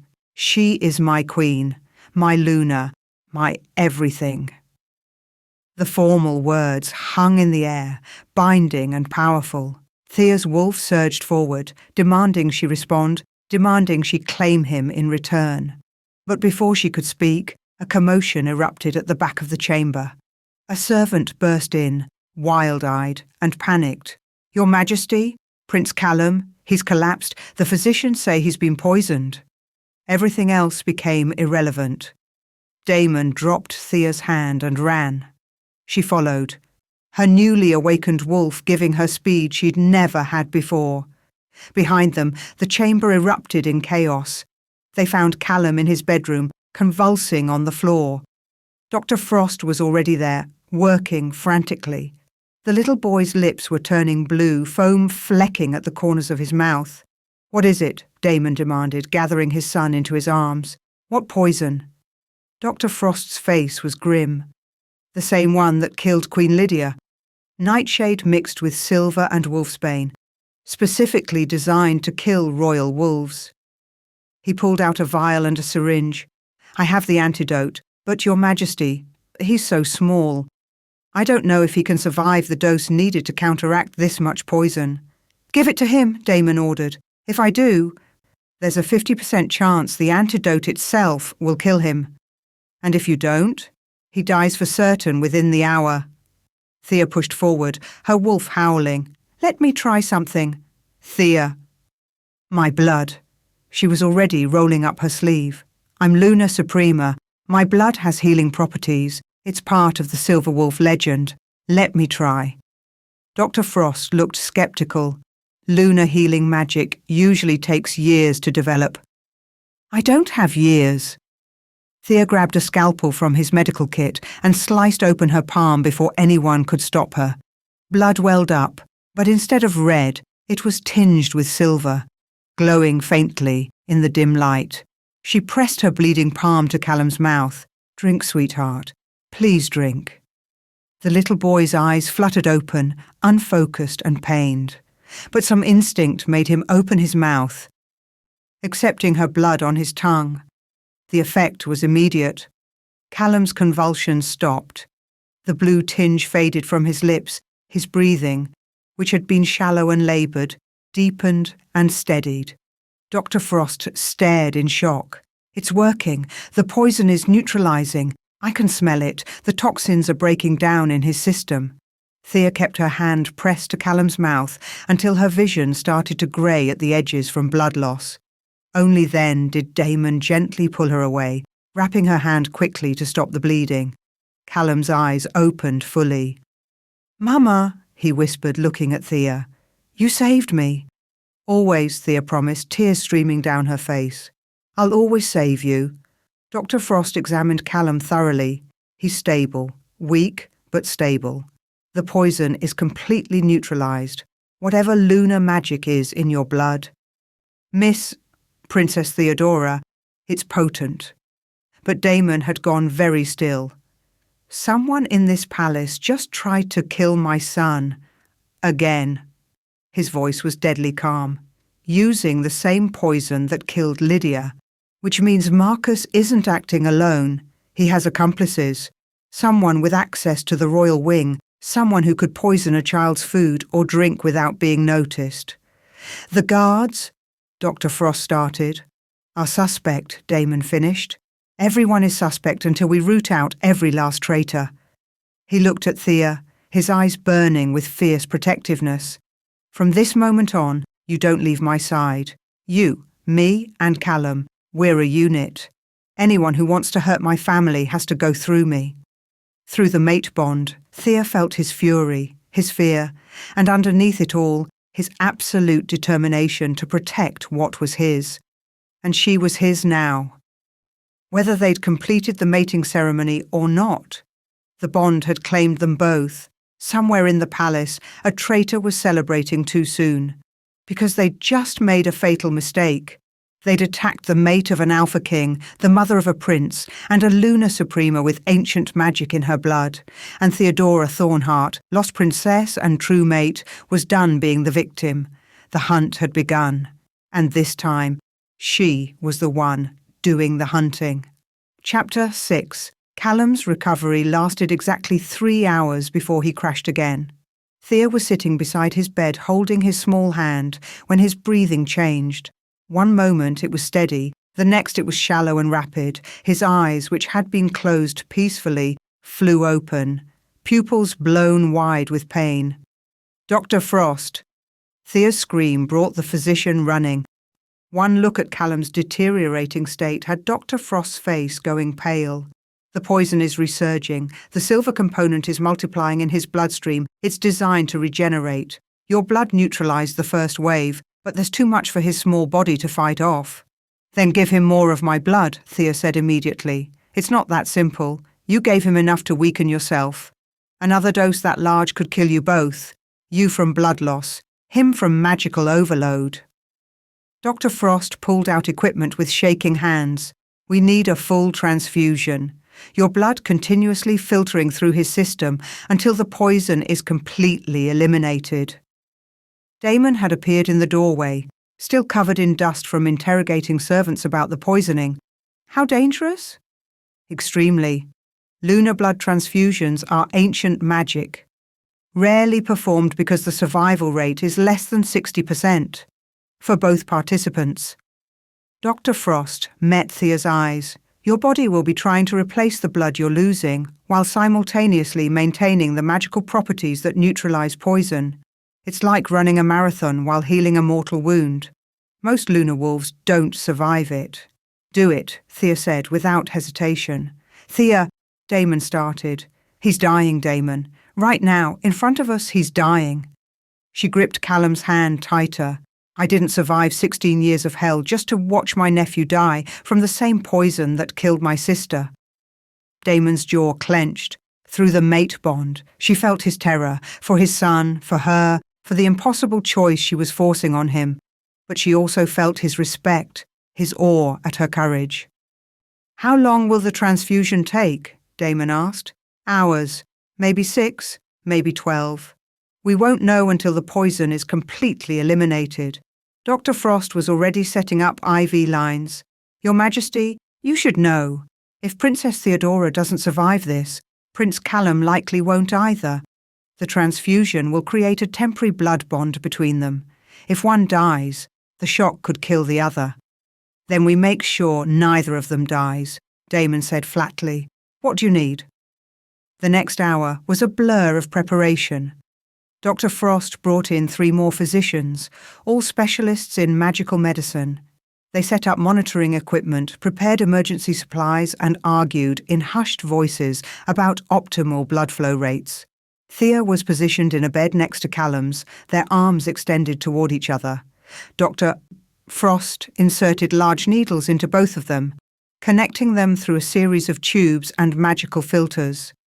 The filters will concentrate the healing properties of your blood while removing the poison from his, Dr. Frost explained as he worked. But it's going to hurt. Your body will feel like it's on fire as it tries to keep up with the magical demand. I can handle pain, Thea said. Not like this, you can't. But we'll be here, all of us. He glanced at Damon, who had pulled a chair between both beds, positioning himself where he could touch both his son and his mate. Ready? Thea looked at Callum, so small and pale against the white sheets. She thought of Lydia, who died trying to protect her family. She thought of all the years she'd lost, poisoned and imprisoned and broken. And she thought of this little boy who'd recognized her when no one else could, who'd called her mama when he needed comfort. Ready, she said. Dr. Frost opened the valves. At first, it wasn't so bad. A strange pulling sensation as blood left her body, travelled through the tubes and entered Callum's small form. She watched the monitors, saw her blood pressure drop slightly, saw Callum stabilise. Then the poison started filtering back. The pain hit like lightning.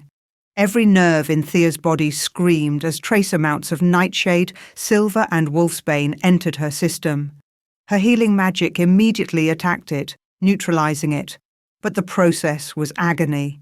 It felt like being burned alive from the inside out, while simultaneously drowning in ice water. She bit down on her lip hard enough to draw blood, determined not to scream. But Damon felt it through the mate bond. His hand found hers, squeezing tight. Breathe, he commanded, using his alpha voice to cut through her pain. In and out, focus on my voice. She tried. God, she tried. But waves of poison kept coming, each one worse than the last. Her wolf rose up, trying to help, adding its strength to her human determination. But even her wolf was struggling. Time became meaningless. Minutes felt like hours. Hours felt like days. Thea's vision started to grey at the edges. Her heart rate spiked and dropped erratically on the monitors. She heard Dr. Frost cursing, heard other physicians arguing about intervention. Through it all, Damon never let go of her hand. He talked to her constantly, his voice an anchor in the storm. He told her about Callum's first steps and about Lydia's laugh, about his dreams for the kingdom. He told her she was the strongest person he'd ever met. He told her he couldn't lose her when he'd only just found her. And slowly, impossibly, Callum began to stabilise. The poison levels in his blood dropped. His colour returned. His breathing deepened and steadied. The magical bond that had formed between them pulsed with life and health. But Thea was failing.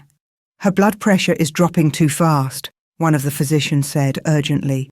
We need to stop the transfusion. No, Thea gasped. Not yet. The poison isn't completely gone. I can still smell it. You're going to die. Then I die. She forced her eyes to focus on Callum's small face. But he lives. That's all that matters. Thea, please. Damon's voice cracked. Please don't do this. Don't make me choose between you and my son. You're not choosing, I am. She managed a weak smile. Besides, you're stuck with me now. Mate bond, remember? You can't get rid of me that easily. But they both knew she was lying.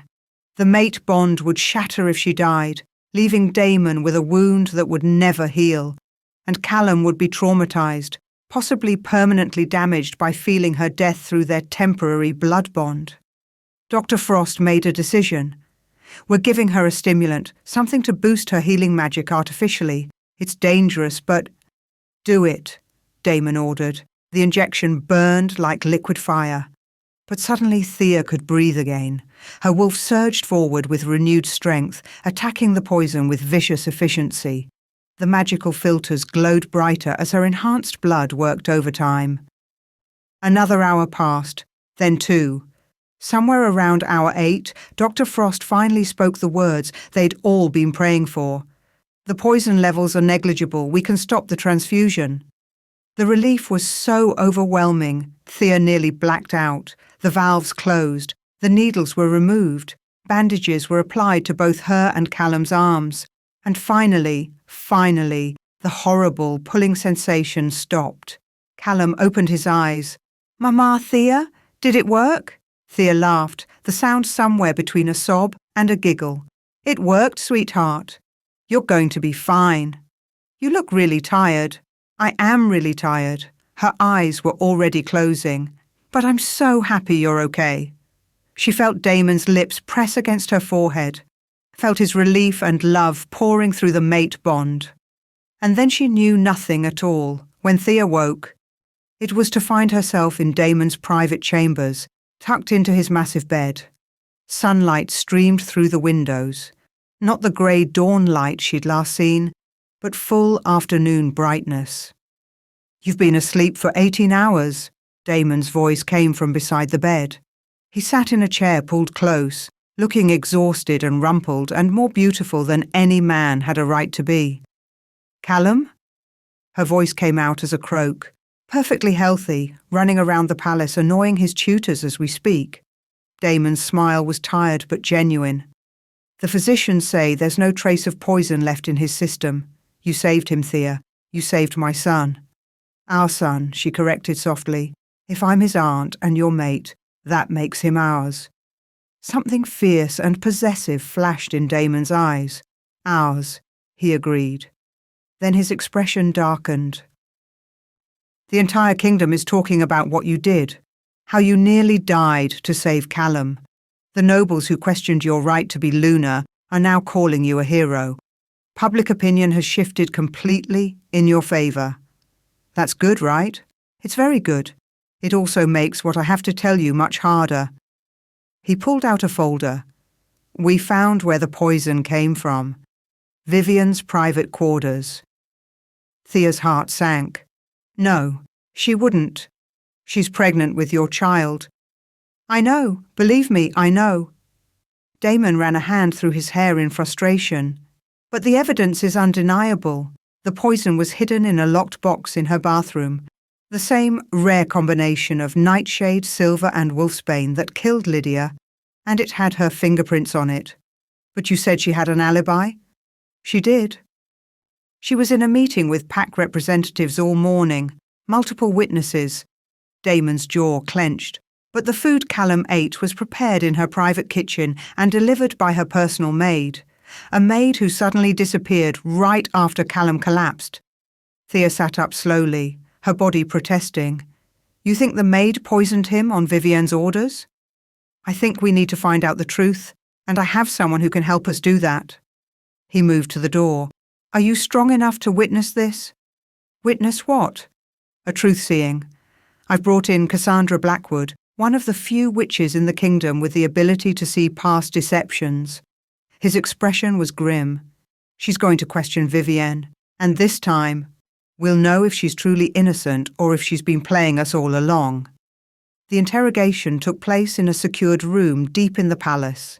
Vivienne sat in a chair at the centre, her hands bound with enchanted ropes that prevented shifting or magical resistance. She looked terrible, face pale, eyes red from crying, her pregnant belly just starting to show beneath her simple dress. Cassandra Blackwood was everything Thea expected from a witch. Tall, dark-haired, with eyes that seemed to look through you rather than at you. She wore black robes covered in silver runes that glowed faintly in the dim light. You understand what I'm about to do? Cassandra asked Vivienne, her voice surprisingly gentle. Vivienne nodded. You're going to look into my soul and see if I'm lying. Her voice was hoarse. I welcome it.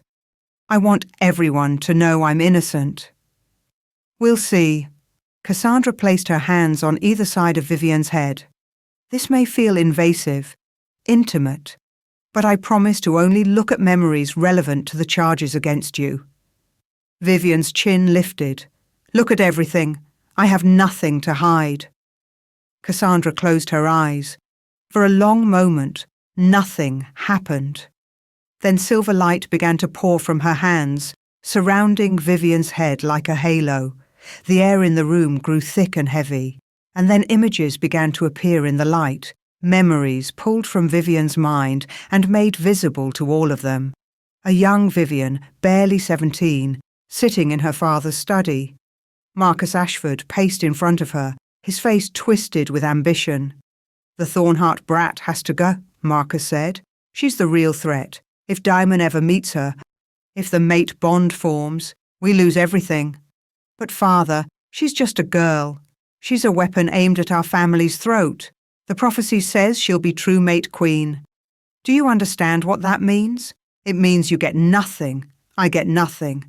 All our plans, all our careful positioning, worthless. Young Vivienne's face showed fear, but also calculation. What do you need me to do? The memory shifted.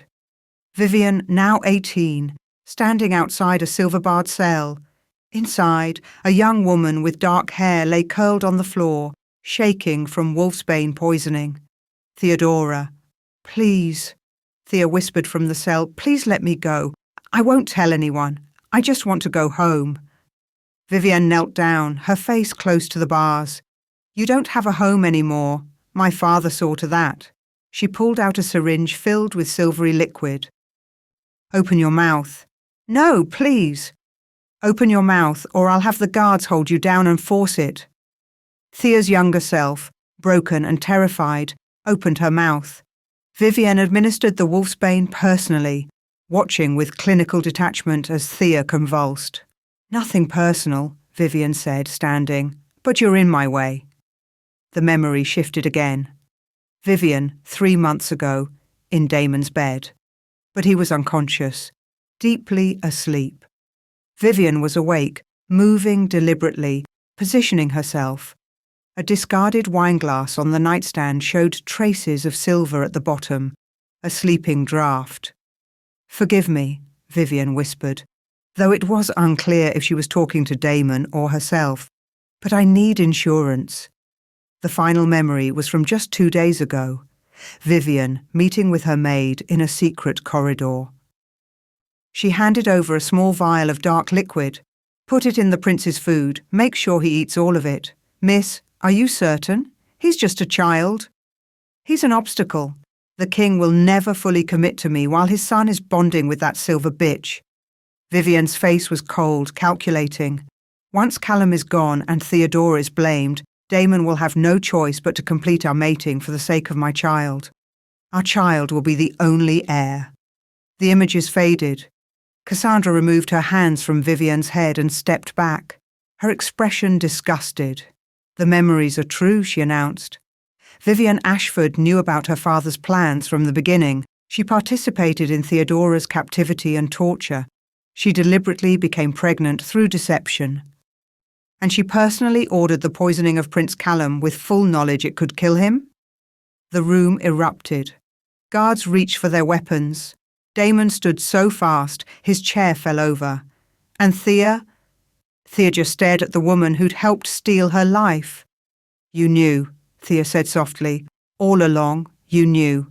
You poisoned me, kept me in a cage. And then you tried to kill a 4-year-old child. Vivian's mask finally cracked. You don't understand. I had no choice. My father would have killed me if I didn't help him. And you were always going to take everything from me. The prophecy said so. So you decided to kill me first? Kill an innocent child? Thea's wolf surged forward, her eyes flashing gold. You're a monster. I'm a survivor, Vivian screamed, just like you. Don't pretend you wouldn't have done the same to protect yourself. I would never hurt a child, Thea said, her voice deadly calm. Never, no matter what. Damon moved forward, his alpha power filling the room. Vivian Ashford, you are hereby charged with conspiracy to commit regicide, attempted murder of a royal heir, assault of a royal wolf, and treason against the crown. Each charge carries a death sentence. Vivian's face went white. No, you can't. I'm pregnant with your child. You can't execute a pregnant woman. Can't I? Damon's voice was ice. You tried to murder my son. You tortured my mate. You've been lying to me for years. Give me one reason why I should show you mercy. Because the real threat is still free, Vivian shouted desperately. My father told me everything from prison this morning. There's a third conspirator, someone in your inner circle who's been working with us all along, someone who actually pushed Queen Lydia from that tower while we took the blame. The room went silent. You're lying, Damon said, trying to save yourself. I'm not. Father said the third person is the one who actually killed Lydia. We just covered it up, made it look like an accident. But we weren't the murderers. We were the accomplices. Vivian looked around wildly. The one who killed your mate sits at your right hand. Someone you trust completely. Someone who's been manipulating all of us from the beginning. Who? Thea demanded. Give us a name. Father wouldn't tell me. Said it was too dangerous, that if the wrong people found out, we'd all be killed. He said only Lydia knew the truth. And that's why she had to die. Vivian's voice dropped to a whisper. But he said the killer is here. In this room. Right now. Everyone looked around. The room held only a handful of people. Damon, Thea, Cassandra the Truthseer, 4 guards, and Dr. Frost, who'd been taking notes on Vivian's confession for the official record. One of the guards? Damon said slowly. Or someone else, Vivian said. Someone you'd never suspect. Someone who's been playing the long game, waiting for the perfect moment to take everything. Cassandra stepped forward. I can verify if she's lying about this. Don't bother, Vivian cut her off. I know I sound desperate. I know I look like I'm trying to deflect blame. But ask yourself this, Your Majesty. Why would my father confess to being an accomplice to murder if he was the actual murderer? Why admit to a lesser crime? Because he's trying to reduce his sentence, Damon said. But doubt flickered in his eyes. Or because he's telling the truth. Vivian leaned forward as much as her bindings allowed. Queen Lydia discovered who the real traitor was. That's what got her killed. And if you don't find them before they realize we know, they're going to strike again. And this time, they won't fail. Guards, Damon commanded. Take her to the secured cells. Maximum security. No visitors except by my direct order. As the guards moved to take Vivian away, she looked directly at Thea. I did terrible things. I know that. I deserve punishment, but please, protect that baby. It's innocent. It didn't choose to be conceived through deception. It didn't choose me as a mother. Thea said nothing. She watched as Vivienne was led away, still screaming about hidden traitors and threats in the shadows. When the door closed, Damon turned to Cassandra. Can you verify her claim? That there's a third conspirator? I can verify that she believes it's true, but belief doesn't equal fact. She could be delusional, grasping at straws, or repeating lies her father told her. Cassandra's eyes were troubled. However, I did sense something odd in her memories. Gaps. Moments where someone else should have been present but wasn't, like her mind was edited. Memory manipulation? Dr. Frost spoke up. That would require powerful magic. Magic beyond what the Ashford family possesses. Exactly, Cassandra said, which suggests either Vivian is lying or there really is someone else involved. Someone with abilities we haven't accounted for. Damon looked at each person in the room carefully, his guards, loyal for years. Dr. Frost, who'd served the royal family since before Damon was born. Cassandra, newly arrived but vouched for by multiple sources. And Thea, his mate, his Luna, who'd nearly died to save his son. We investigate, he finally said, quietly. We review every decision made around the time of Lydia's death, every person who had access to her that night, and we trust no one completely, not even ourselves. He pulled Thea close, his arms wrapping around her protectively. Through the mate bond, she felt his fear, his fury, and his determination to protect his family no matter the cost. But she also felt something else, a tiny flicker of doubt. Because Vivian was right about one thing. If there was a traitor in their midst, someone they trusted, then no one was safe. Not Damon, not Callum, and certainly not the newly discovered Luna, who'd already survived 2 murder attempts. The game had changed again. The obvious villain had been caught. But the real puppet master was still out there, pulling strings from the shadows. And until they found out who, everyone they loved was in danger. Chapter 7. The investigation started quietly, methodically. Damon pulled files on everyone who'd been in the palace the night Lydia died. Guard rotations, servant schedules, visitor logs. But 5 years was a long time and memories had faded, records had been misfiled. They were getting nowhere. Thea was reviewing documents in Damon's study when Gamma Silas Crane walked in carrying 2 cups of tea. Tall and lean with silver threading through his dark hair, Silas had been a constant presence since she'd moved into the royal wing. Always helpful, always concerned. Always exactly where he needed to be. You look exhausted, Silas said kindly, setting a cup in front of her. Chamomile with honey. It'll help you rest. Thank you. Thea smiled at him gratefully. Silas had been one of the few people who'd accepted her immediately, never questioning her right to be there. Have you seen Damon? Training with the warriors. He's been pushing himself hard since Callum's poisoning. Silas settled into a chair across from her. He feels guilty, you know, for not protecting his son better, for not seeing the threats right in front of him. It's not his fault. No one could have predicted. Couldn't they? Silas's voice was gentle, but something in his tone made Thea pause. Marcus Ashford was always ambitious. Vivian was always calculating. The signs were there. Damon just didn't want to see them.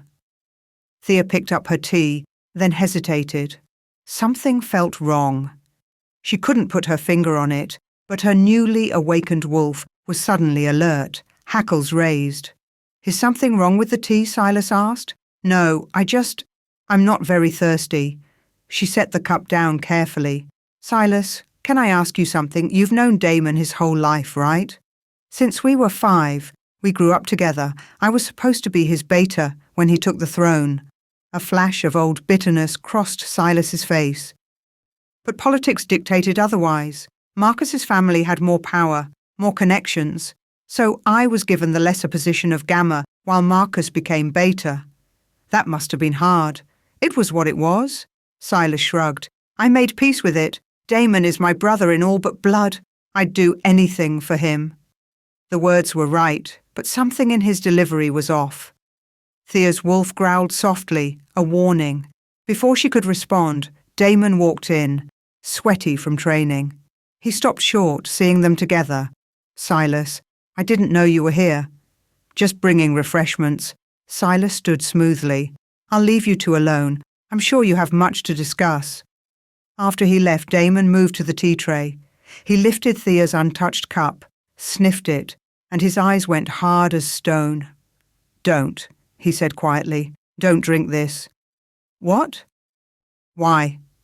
Damon pulled a small vial from his desk and sprinkled a drop of clear liquid into the tea. The chamomile immediately turned black, smoking slightly. Wolfsbane. Thea's blood ran cold. But Silas brought that. He wouldn't. Wouldn't he? Damon's voice was deadly calm. He pulled out his phone and sent a rapid text. Within seconds, Dr. Frost appeared with several guards. Test this tea. I want to know exactly what's in it. While Dr. Frost worked, Damon turned to Thea. How long has Silas been bringing you tea? Since I moved into the royal wing, almost every evening. Thea's mind raced. But I haven't drunk much of it. I usually just take a few sips to be polite. That would explain why the poisoning has been slow.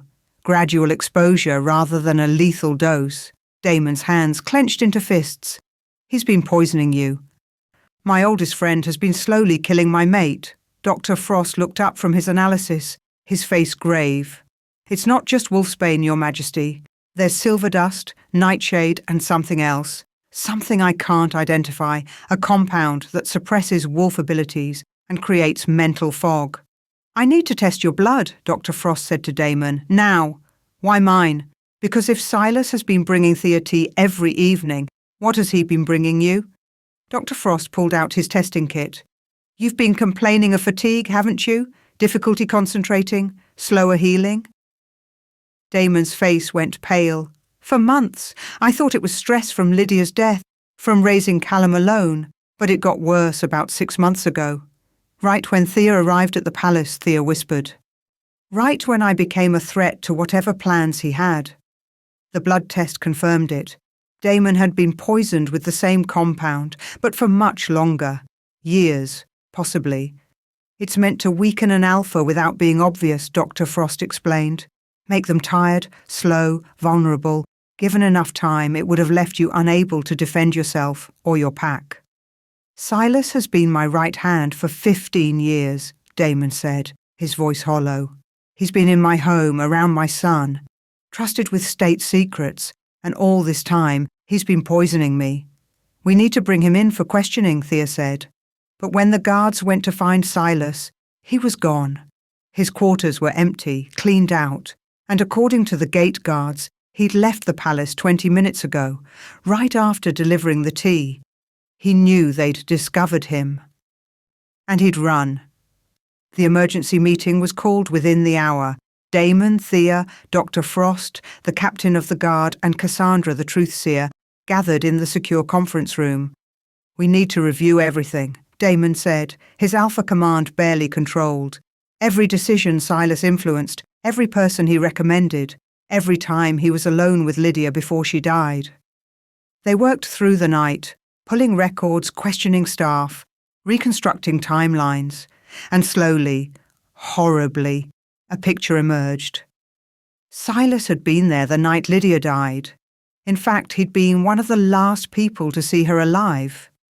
He'd told investigators that he'd spoken with her briefly in the corridor before she went to the tower alone, but a maid, when questioned now, remembered something different. She'd seen Silas following Lydia up the tower stairs. At the time, she'd thought nothing of it. Silas was the Gamma, trusted completely. But she'd never seen him come back down. Because he used the servants' staircase, Cassandra said, studying her scrying bowl. I'm seeing shadows of the past. Lydia on the tower balcony reading something, a journal. Then Silas approaching from behind. Can you see what happened? Thea asked, her heart pounding. It's blurry. Old magic, memory magic, has been used to cloud this scene. But I can see an argument. Lydia turning, shock on her face. She's saying something about, you were supposed to be his friend. Then Silas moves forward and... Cassandra gasped, pulling her hands back from the bowl. He pushed her, without hesitation, without mercy. He pushed her off that balcony and watched her fall. The room erupted. Guards reached for weapons. Damon's alpha power filled the space, making the walls tremble. Why? Damon's voice was barely human. Why would he do this? A message arrived then, delivered by a guard from the prison. A letter from Marcus Ashford, written in his cell. Damon ripped it open and read aloud. Your Majesty, if you're reading this, you've discovered the truth about Silas. I am many things. A schemer, a manipulator, a man who put ambition above honour. But I am not solely responsible for your mate's death. Silas approached me 17 years ago with a proposal. He would help eliminate Theodora, ensuring my daughter could become Luna, if I would use my influence to elevate him to Gamma. But that was never his endgame. He wanted the throne itself. Silas was in love with Lydia, had been since they were children. When she chose you instead, something in him broke. He made a deal with darkness itself, learned forbidden magic, built a network of rogues, all in service of a single goal: destroy everything you loved, weaken you until you couldn't fight back, and take the crown for himself. He killed Lydia when she discovered the truth about her sister. She confronted him, not me, that night on the tower. She had proof that he'd orchestrated the rogue attack, that he'd kept Theodora imprisoned. Lydia was going to expose him, so he eliminated her and let me take the blame. I am guilty of many crimes. But my daughter's child, your child, deserves a chance at life. I will testify against Silas. I will give you everything I know, and in return, I ask only that you spare Vivian's life until the child is born. After that, our fates are yours to decide. He's planning something, soon. He told me once that if his careful plans ever unravelled, he had a final contingency, something that would destroy everyone who'd wronged him. I don't know what it is, but knowing Silas, it will be catastrophic. Your reluctant ally, Marcus Ashford. Damon finished reading and crumpled the letter. He's been poisoning me for years, weakening me, waiting for the perfect moment to... An explosion rocked the palace. They ran to the windows. Fire bloomed in the eastern wing, the servant quarters. Screams echoed through the stone corridors. It's a distraction, Thea said. He's drawing everyone's attention away from... Callum, Damon breathed. He's going for Callum. They ran. Damon shifted mid-stride, his massive black wolf form faster than his human legs. Thea followed, her silver wolf still clumsy and new, but driven by pure terror. Callum's room was in chaos. 2 guards lay unconscious outside the door. Inside, Silas stood with the little boy held against his chest. A silver blade pressed to Callum's throat. Don't move, Silas said calmly. Silver cuts through royal wolf flesh like butter. One twitch, and the prince dies. Damon shifted back to human, standing naked and furious in the doorway. Silas, please, he's a child. He's an obstacle. Silas's handsome face was cold, empty, just like his mother was, just like his aunties. Everything I've worked for, and you just keep reproducing, creating more Thornheart blood to stand in my way. You loved Lydia, Thea said, keeping her voice calm despite her wolf's snarls. How could you kill her? I loved her, yes, but she chose him. Silas's grip tightened on Callum, making the boy whimper. She chose Damon over me. Over power, over everything. And when I finally accepted that and made my own path to the throne, She had to go and discover Theodora was alive, had to play the hero. His laugh was bitter. She always was too noble for her own good. So you pushed her off a balcony and let everyone believe it was an accident, Damon said. You let me grieve, let Callum lose his mother, all so you could play the long game? The long game that almost worked. Silas's eyes blazed with madness. I've been in your ear for years, Damon. Every decision you made, I influenced. Every enemy you created, I encouraged. I've been slowly isolating you, weakening you, turning the pack against you. A few more months, and you would have been vulnerable enough to remove. Then I'd step in as regent, a temporary measure that would become permanent. The kingdom would have been mine. But Thea came back, Damon said. But Thea came back, Silas agreed, his tone mocking. The lost princess, returned from the dead, true mate, bond and all. Suddenly everyone loves you again, supports you, sees you as the grieving king who found love a second time. It ruined everything. So, you tried to kill me, Thea said. The assassination attempt, the poison. Multiple times, you're surprisingly hard to kill for someone so new to their wolf. Silas's blade pressed harder against Callum's throat, drawing a thin line of blood. But this will destroy you both. I'll kill the boy in front of you. Then, while you're broken and distracted, my rogues will finish what I started. The palace is surrounded. I have 50 wolves loyal to me. Wolves who believe they're fighting for a better future. You manipulated them, Cassandra said from behind Damon. She'd caught up, her power crackling around her. I can feel it. Dark magic. Emotional manipulation spells woven over years. You've been poisoning minds as well as bodies. Of course I have, Silas smiled. It's amazing what you can make people believe when you know the right spells. Vivienne truly believed she was making her own choices. Marcus truly believed he was in control. And Damon. He looked at his oldest friend with something like pity. You truly believed I cared about you. Something in Damon shattered. Thea felt it through the mate bond, a grief so profound it nearly drove her to her knees. I loved you like a brother, Damon whispered. And I hated you like an enemy, Silas replied. Because you had everything, the throne, the power, the girl, and I had nothing. So I took it, one piece at a time. Callum, who'd been silent and terrified, suddenly went very still. His eyes unfocused, seeing something beyond the physical. Papa, he said, his voice strange and echoing. Mama's here. She says now. Silas frowned. What? Callum's small body erupted with alpha power.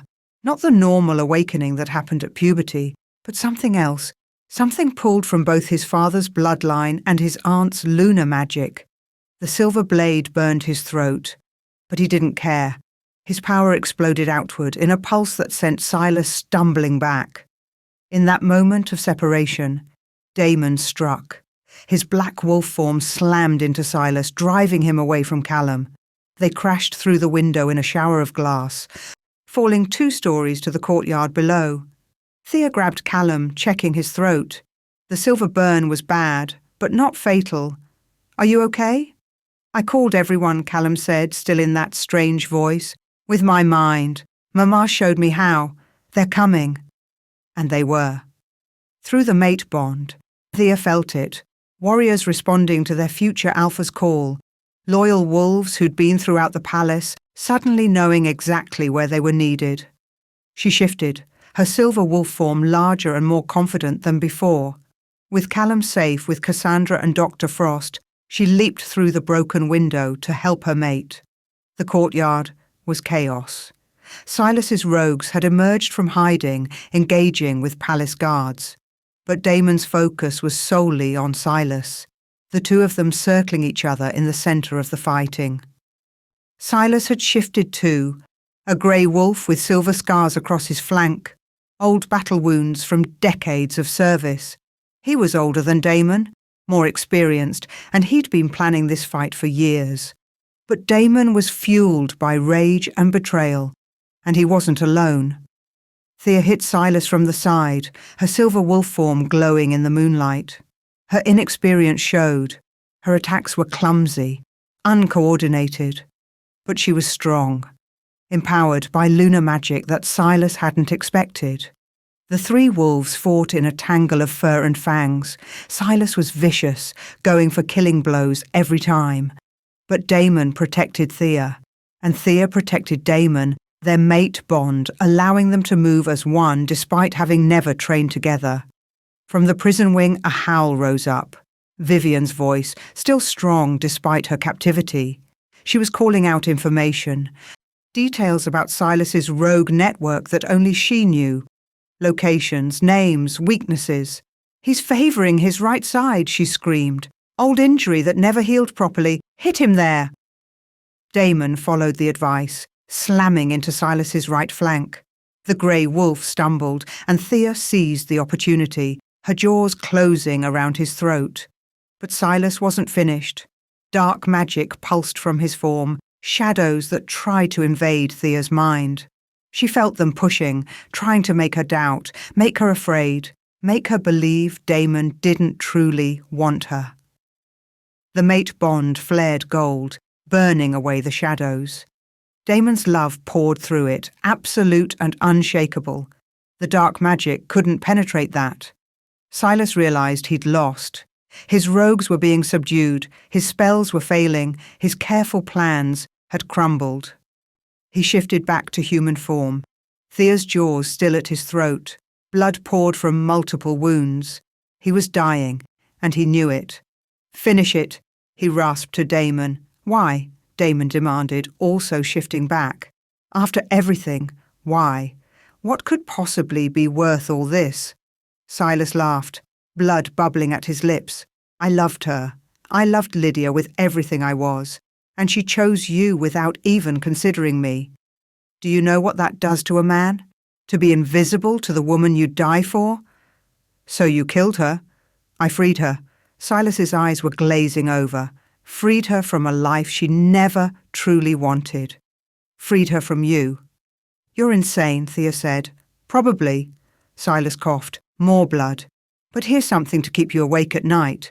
I may have killed her body, but Lydia's soul never left this palace. Ask the child. Ask Callum about the voice he hears, the mama who visits him in dreams. Death doesn't always mean gone." His eyes closed, his breathing stopped. Gamma Silas Crane, Damon's oldest friend and greatest betrayer, was dead. The courtyard fell silent except for the moans of injured wolves. The battle was over. The conspiracy had been destroyed. But the cost. Damon stood over his friend's body, naked and covered in blood, and Thea watched him break. Watched the strongest alpha she'd ever known fall to his knees and sob for the brother who'd betrayed him. For the life he'd believed was real, but was all a lie. She shifted back to human and held him. Just held him while he grieved. Around them, the palace staff began the grim work of treating the injured and counting the dead. Dr. Frost was already moving among the wounded. Guards were securing prisoners, and somewhere in the prison wing Vivian was being escorted to better quarters, a reward for the information that had helped them survive. But in the courtyard, under the full moon that had witnessed so much betrayal and blood, Thea and Damon clung to each other, two broken souls finding strength in their bond, finding hope in their survival.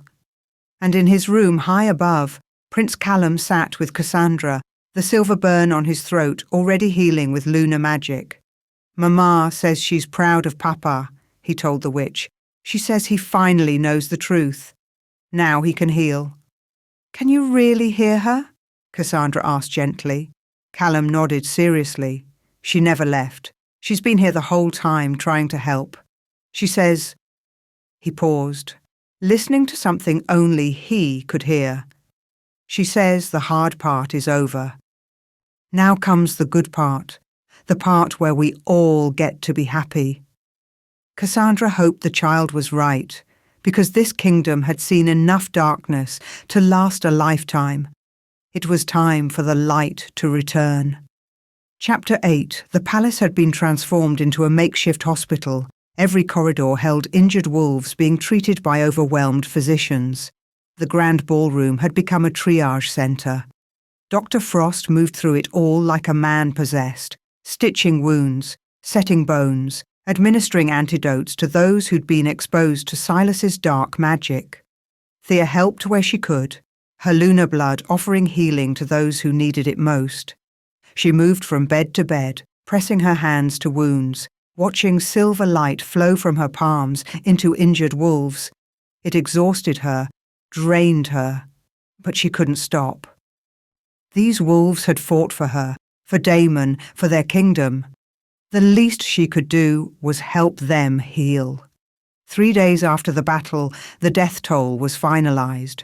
15 palace guards killed. 23 of Silas's rogues dead. 8 servants caught in the crossfire. And Silas himself, the man who'd orchestrated it all. The funerals were somber affairs. Damon attended every single one, speaking personally to each family, offering compensation and honours. Thea stood beside him throughout, her presence a silent promise that their sacrifices wouldn't be forgotten. But it was on the 4th night, when the last of the injured had been stabilised and the palace was finally quiet, that something shifted. Thea was checking on Callum before bed when she found him sitting up, staring at the corner of his room with an expression of pure peace. "Callum, what's wrong?" "Nothing's wrong," he smiled, that strange knowing smile he got sometimes. "Mama's here. She wants to talk to you and Papa together." Thea's breath caught. "Your mama?" "Uh-huh. She says it's time for everyone to understand." He patted the bed beside him. "Sit with me? She says it'll be easier if we're all close." Thea sent a quick mental pulse through the mate bond. Damon appeared within minutes, still dressed from his meeting with the council. He took one look at Callum's face and went very still. "She's here, isn't she?" Damon's voice was barely a whisper. "Lydia's here." "She's always been here, Papa. You just couldn't see her before. But Mr. Silas's dark magic is gone now. Everything's clearer." Callum gestured to the corner. "See? Right there." At first, Thea saw nothing. Then slowly, like watching a photograph develop, a figure began to materialize. Translucent, glowing softly with silver light, Lydia Thornhart stood in her son's bedroom. She was exactly as she appeared in the paintings throughout the palace. Dark hair flowing loose, kind eyes, a gentle smile. But there was something else now, something ethereal and otherworldly. She was beautiful and terrible and achingly sad all at once. "Damon," Lydia said, her voice like wind chimes. "My love, I'm so sorry for all the pain." Damon made a sound somewhere between a sob and a laugh. "You're real. You're actually real." "Real enough. Death doesn't always mean gone. Silas was right about that, at least." Lydia moved closer, though she didn't disturb the air as she moved. "I've been here the whole time, watching, helping when I could.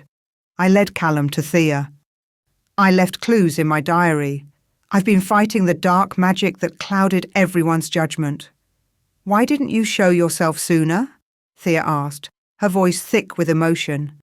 Lydia turned to her, and Thea saw her sister, truly saw her, for the first time. They had the same bone structure, the same eyes. They would have been beautiful together. "Because I wasn't strong enough. Silas's magic kept me bound, unable to manifest fully.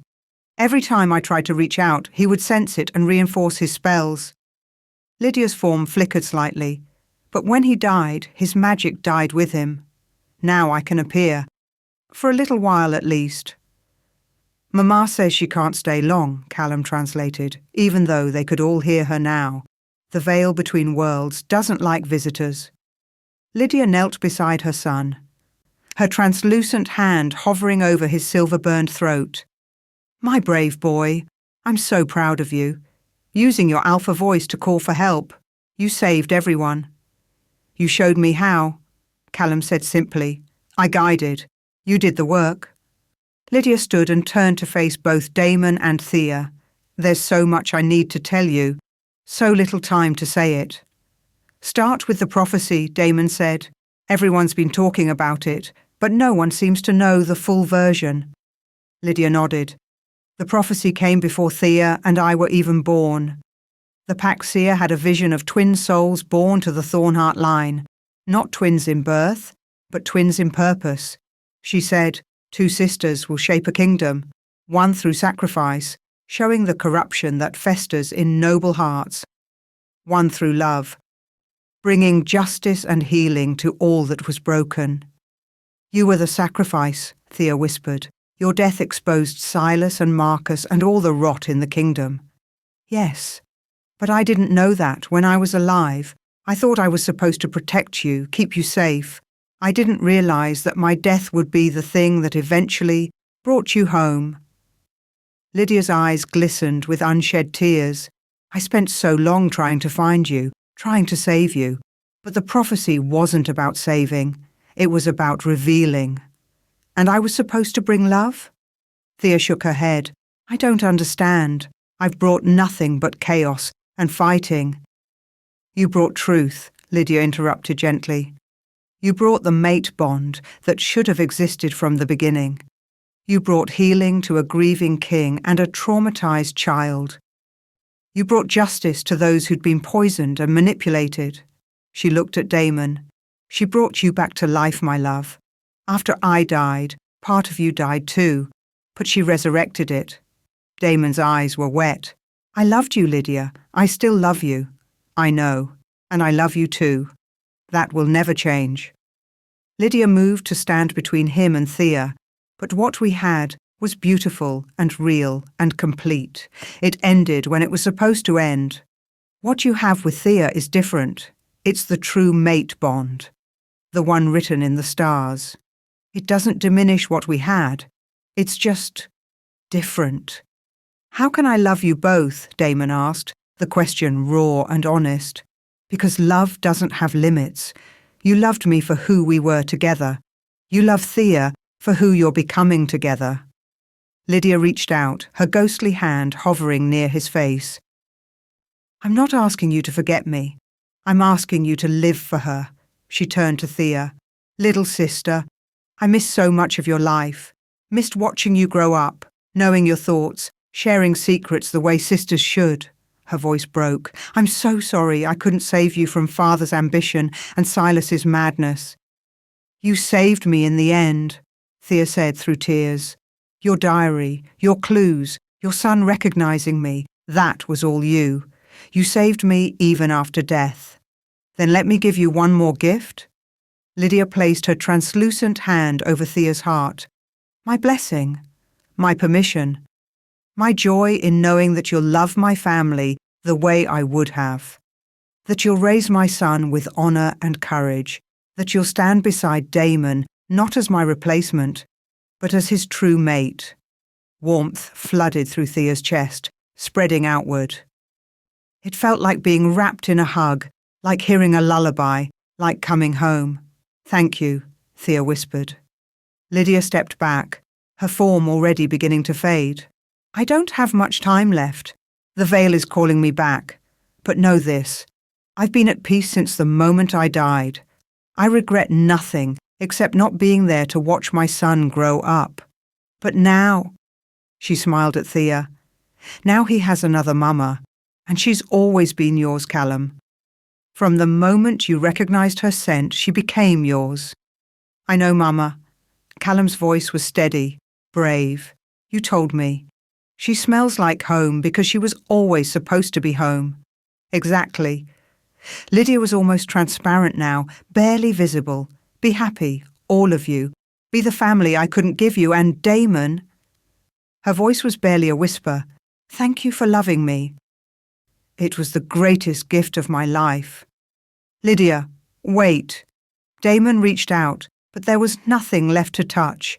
She was gone. The room felt empty without her presence, but somehow lighter too, like a weight had been lifted, like permission had been granted. Callum yawned hugely. She says she loves us, and she'll always be watching. But now it's time for sleeping. He crawled under his covers and looked at Thea expectantly. Will you sing the Moonflower song? Thea climbed into bed beside him, gathering him close. Damon sat on the other side, his hand resting on Callum's small back. And together, the three of them stayed like that, while Thea sang the lullaby that connected past and present. When Callum finally slept, Damon and Thea remained, neither wanting to break the peace. "I saw her," Damon finally said. "I saw my mate's spirit. And she gave us her blessing. I don't know whether to laugh or cry." "Both," Thea suggested. "Both is good." He pulled her close, being careful not to wake Callum. "I love you. Not because Lydia said it was okay, but because you're you. Because you're fierce and brave and you almost died to save my son. Because you're my mate, my Luna, my everything." "I love you too." Thea kissed him softly. "We're going to be okay, all of us. We're going to heal." "Together," Damon agreed, and in the silence of the room, they both felt it. Lydia's presence, one last time, wrapping around them like a benediction. Then it was truly gone, released to whatever came after life, free at last. The news came 3 weeks later. Vivian had gone into labour in her cell. The birth was complicated. The baby coming early, stress and imprisonment taking their toll. But mother and child both survived.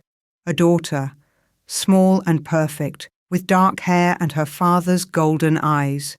Damon stood in the prison's medical wing, staring through the window at his second child. Thea stood beside him, her hand in his.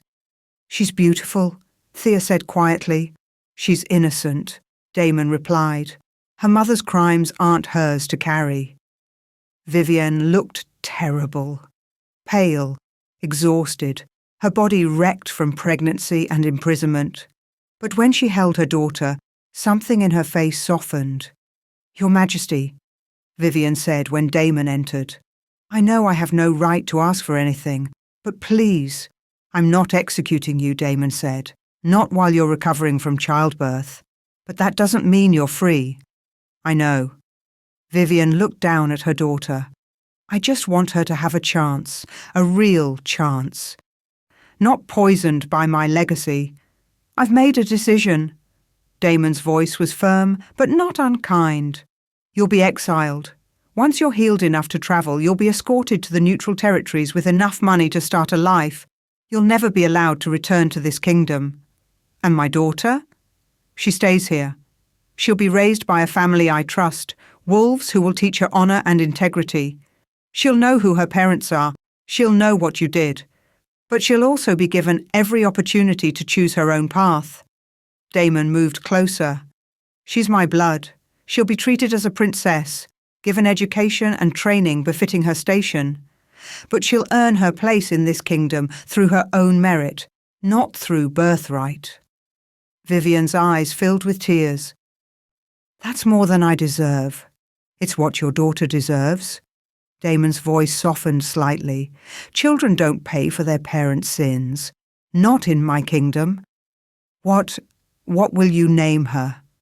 Damon looked at Thea, who nodded encouragingly. "Ilara, after Lydia's grandmother, a strong name for a child who'll need strength." "Ilara," Vivian whispered, testing it. "It's perfect." She kissed her daughter's forehead. "Be better than me, little one. Be everything I couldn't be."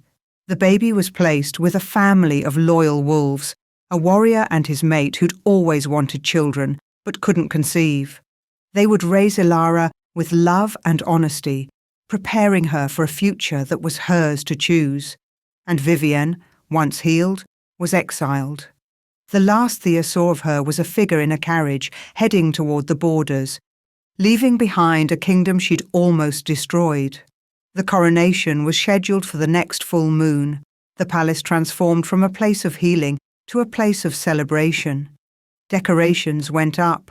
Invitations were sent to allied packs. The grand hall was cleaned and polished until it gleamed. Thea stood in the Luna's chambers, her chambers now, wearing a dress of silver silk that seemed to flow like moonlight. Her dark hair was styled elaborately, woven with actual silver thread and tiny diamonds.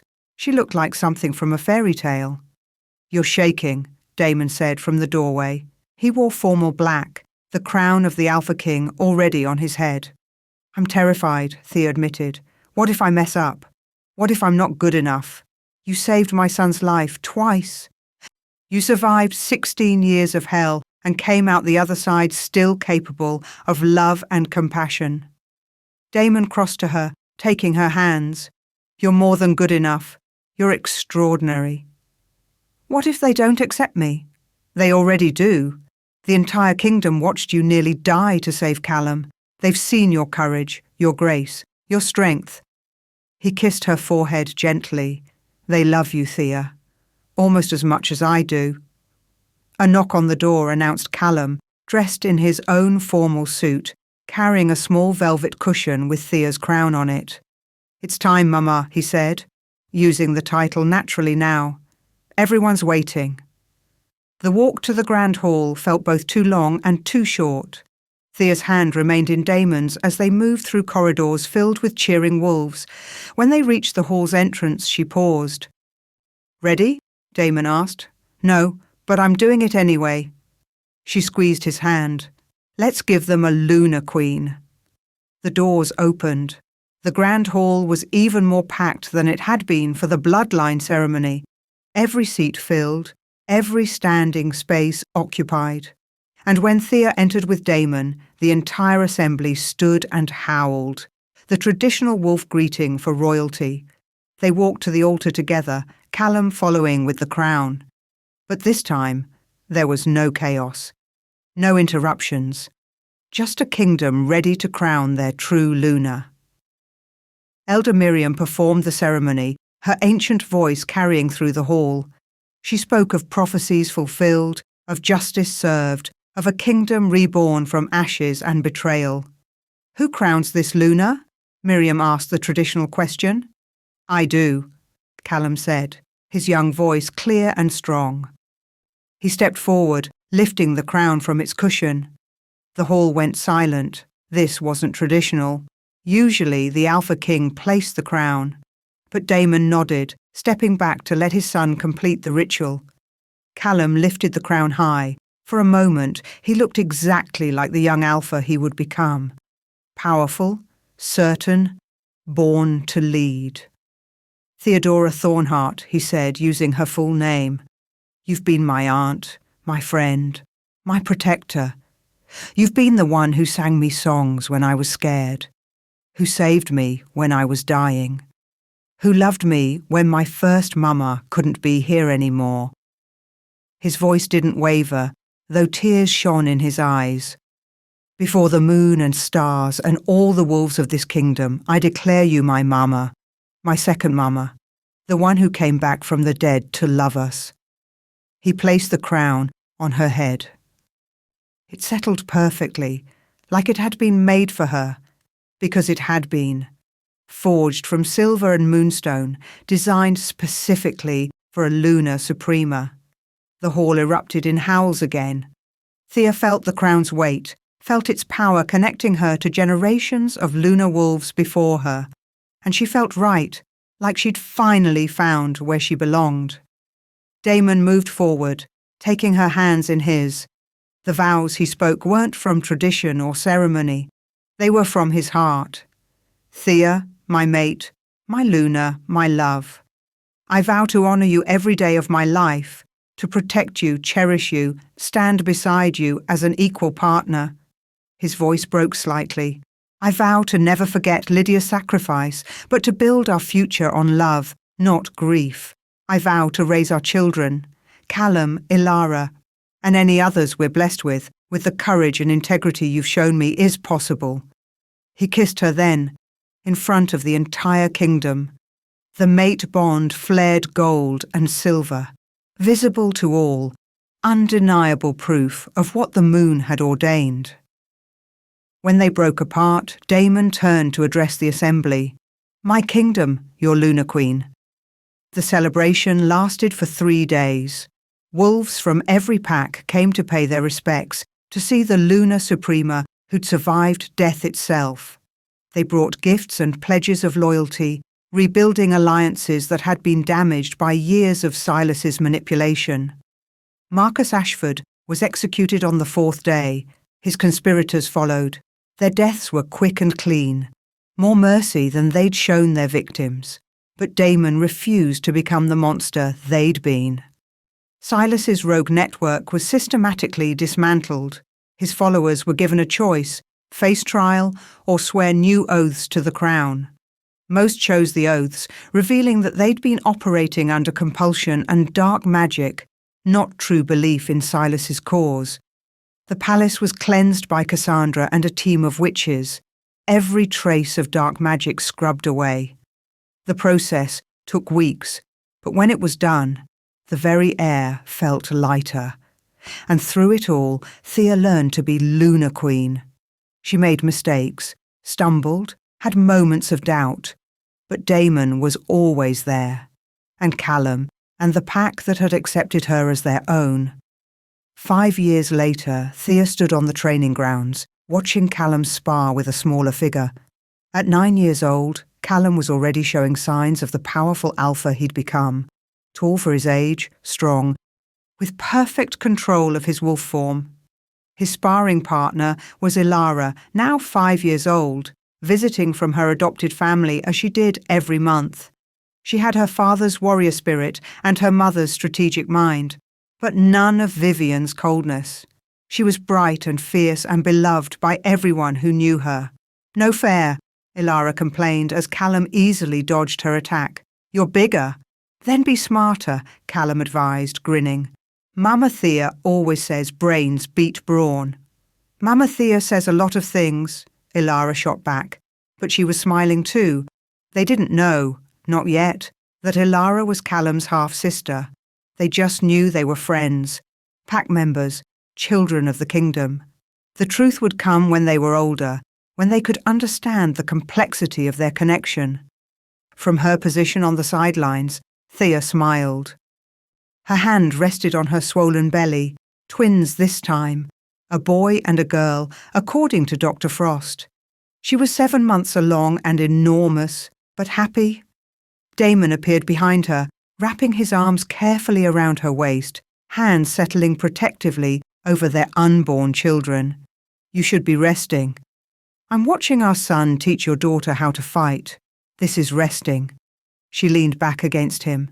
"Besides, they're adorable. They're going to be terrors together when they're older." But Damon's voice held nothing but pride. They stood like that for a while, watching the children play fight. Around them, the kingdom bustled with life and purpose. The corruption that had festered for so long was gone, replaced with loyalty and hope. "Do you think Lydia can see this?" Thea asked softly. "Can she see how everything turned out?" "I think she can," Damon replied. "I think she's at peace, knowing her son is happy, knowing the kingdom is whole. I still miss her sometimes, even though I barely knew her." "That's the twin bond. It transcends time and death." Damon kissed Thea's temple. "But she'd want you to be happy, not sad." She made that clear. "I am happy." Thea turned in his arms, smiling up at him.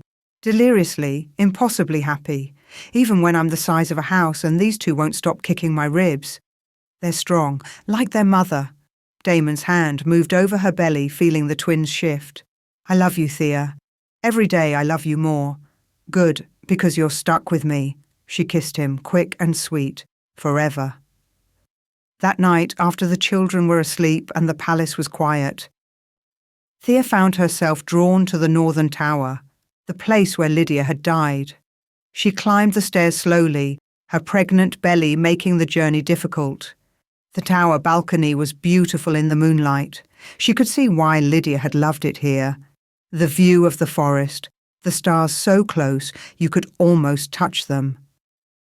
Thea stood at the railing, her hands resting on the stone that had been the last thing her sister touched. "I hope you're proud," she whispered to the night. "I'm trying to do right by your family, by our family." The wind picked up, carrying the scent of moonflowers, Lydia's favourite. And for just a moment, Thea felt it. Her sister's presence, warm and loving and at peace. Thank you, Thea said, tears streaming down her face. Thank you for bringing me home. Thank you for loving them enough to let me love them too. Thank you for being the sacrifice so I could be the healing. In the distance, a wolf howled, then another, then the entire pack joined in, their voices rising in harmony. It was beautiful and wild and perfect. Thea howled too, her Luna voice joining the chorus, and in that moment she knew with absolute certainty that her sister heard it, that wherever Lydia was, she was smiling. The kingdom was whole, the family was healed, the prophecy was fulfilled. 3 crowns sat in the royal vault, Lydia's honouring the past and the sacrifice that had exposed corruption, Thea's celebrating the present and the love that had brought justice, and a small one, being forged for Callum's eventual reign, securing the future. Past, present and future. Sister, mate and son. Sacrifice. Love and hope. The kingdom had been broken, but now it was whole.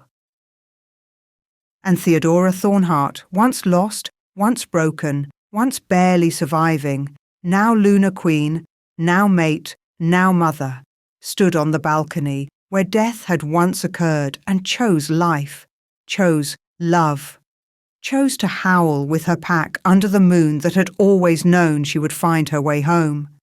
Behind her, Damon appeared, taking her hand. Come to bed, my Luna. Our family is waiting. She followed him down from the tower, leaving the ghosts of the past to their peace.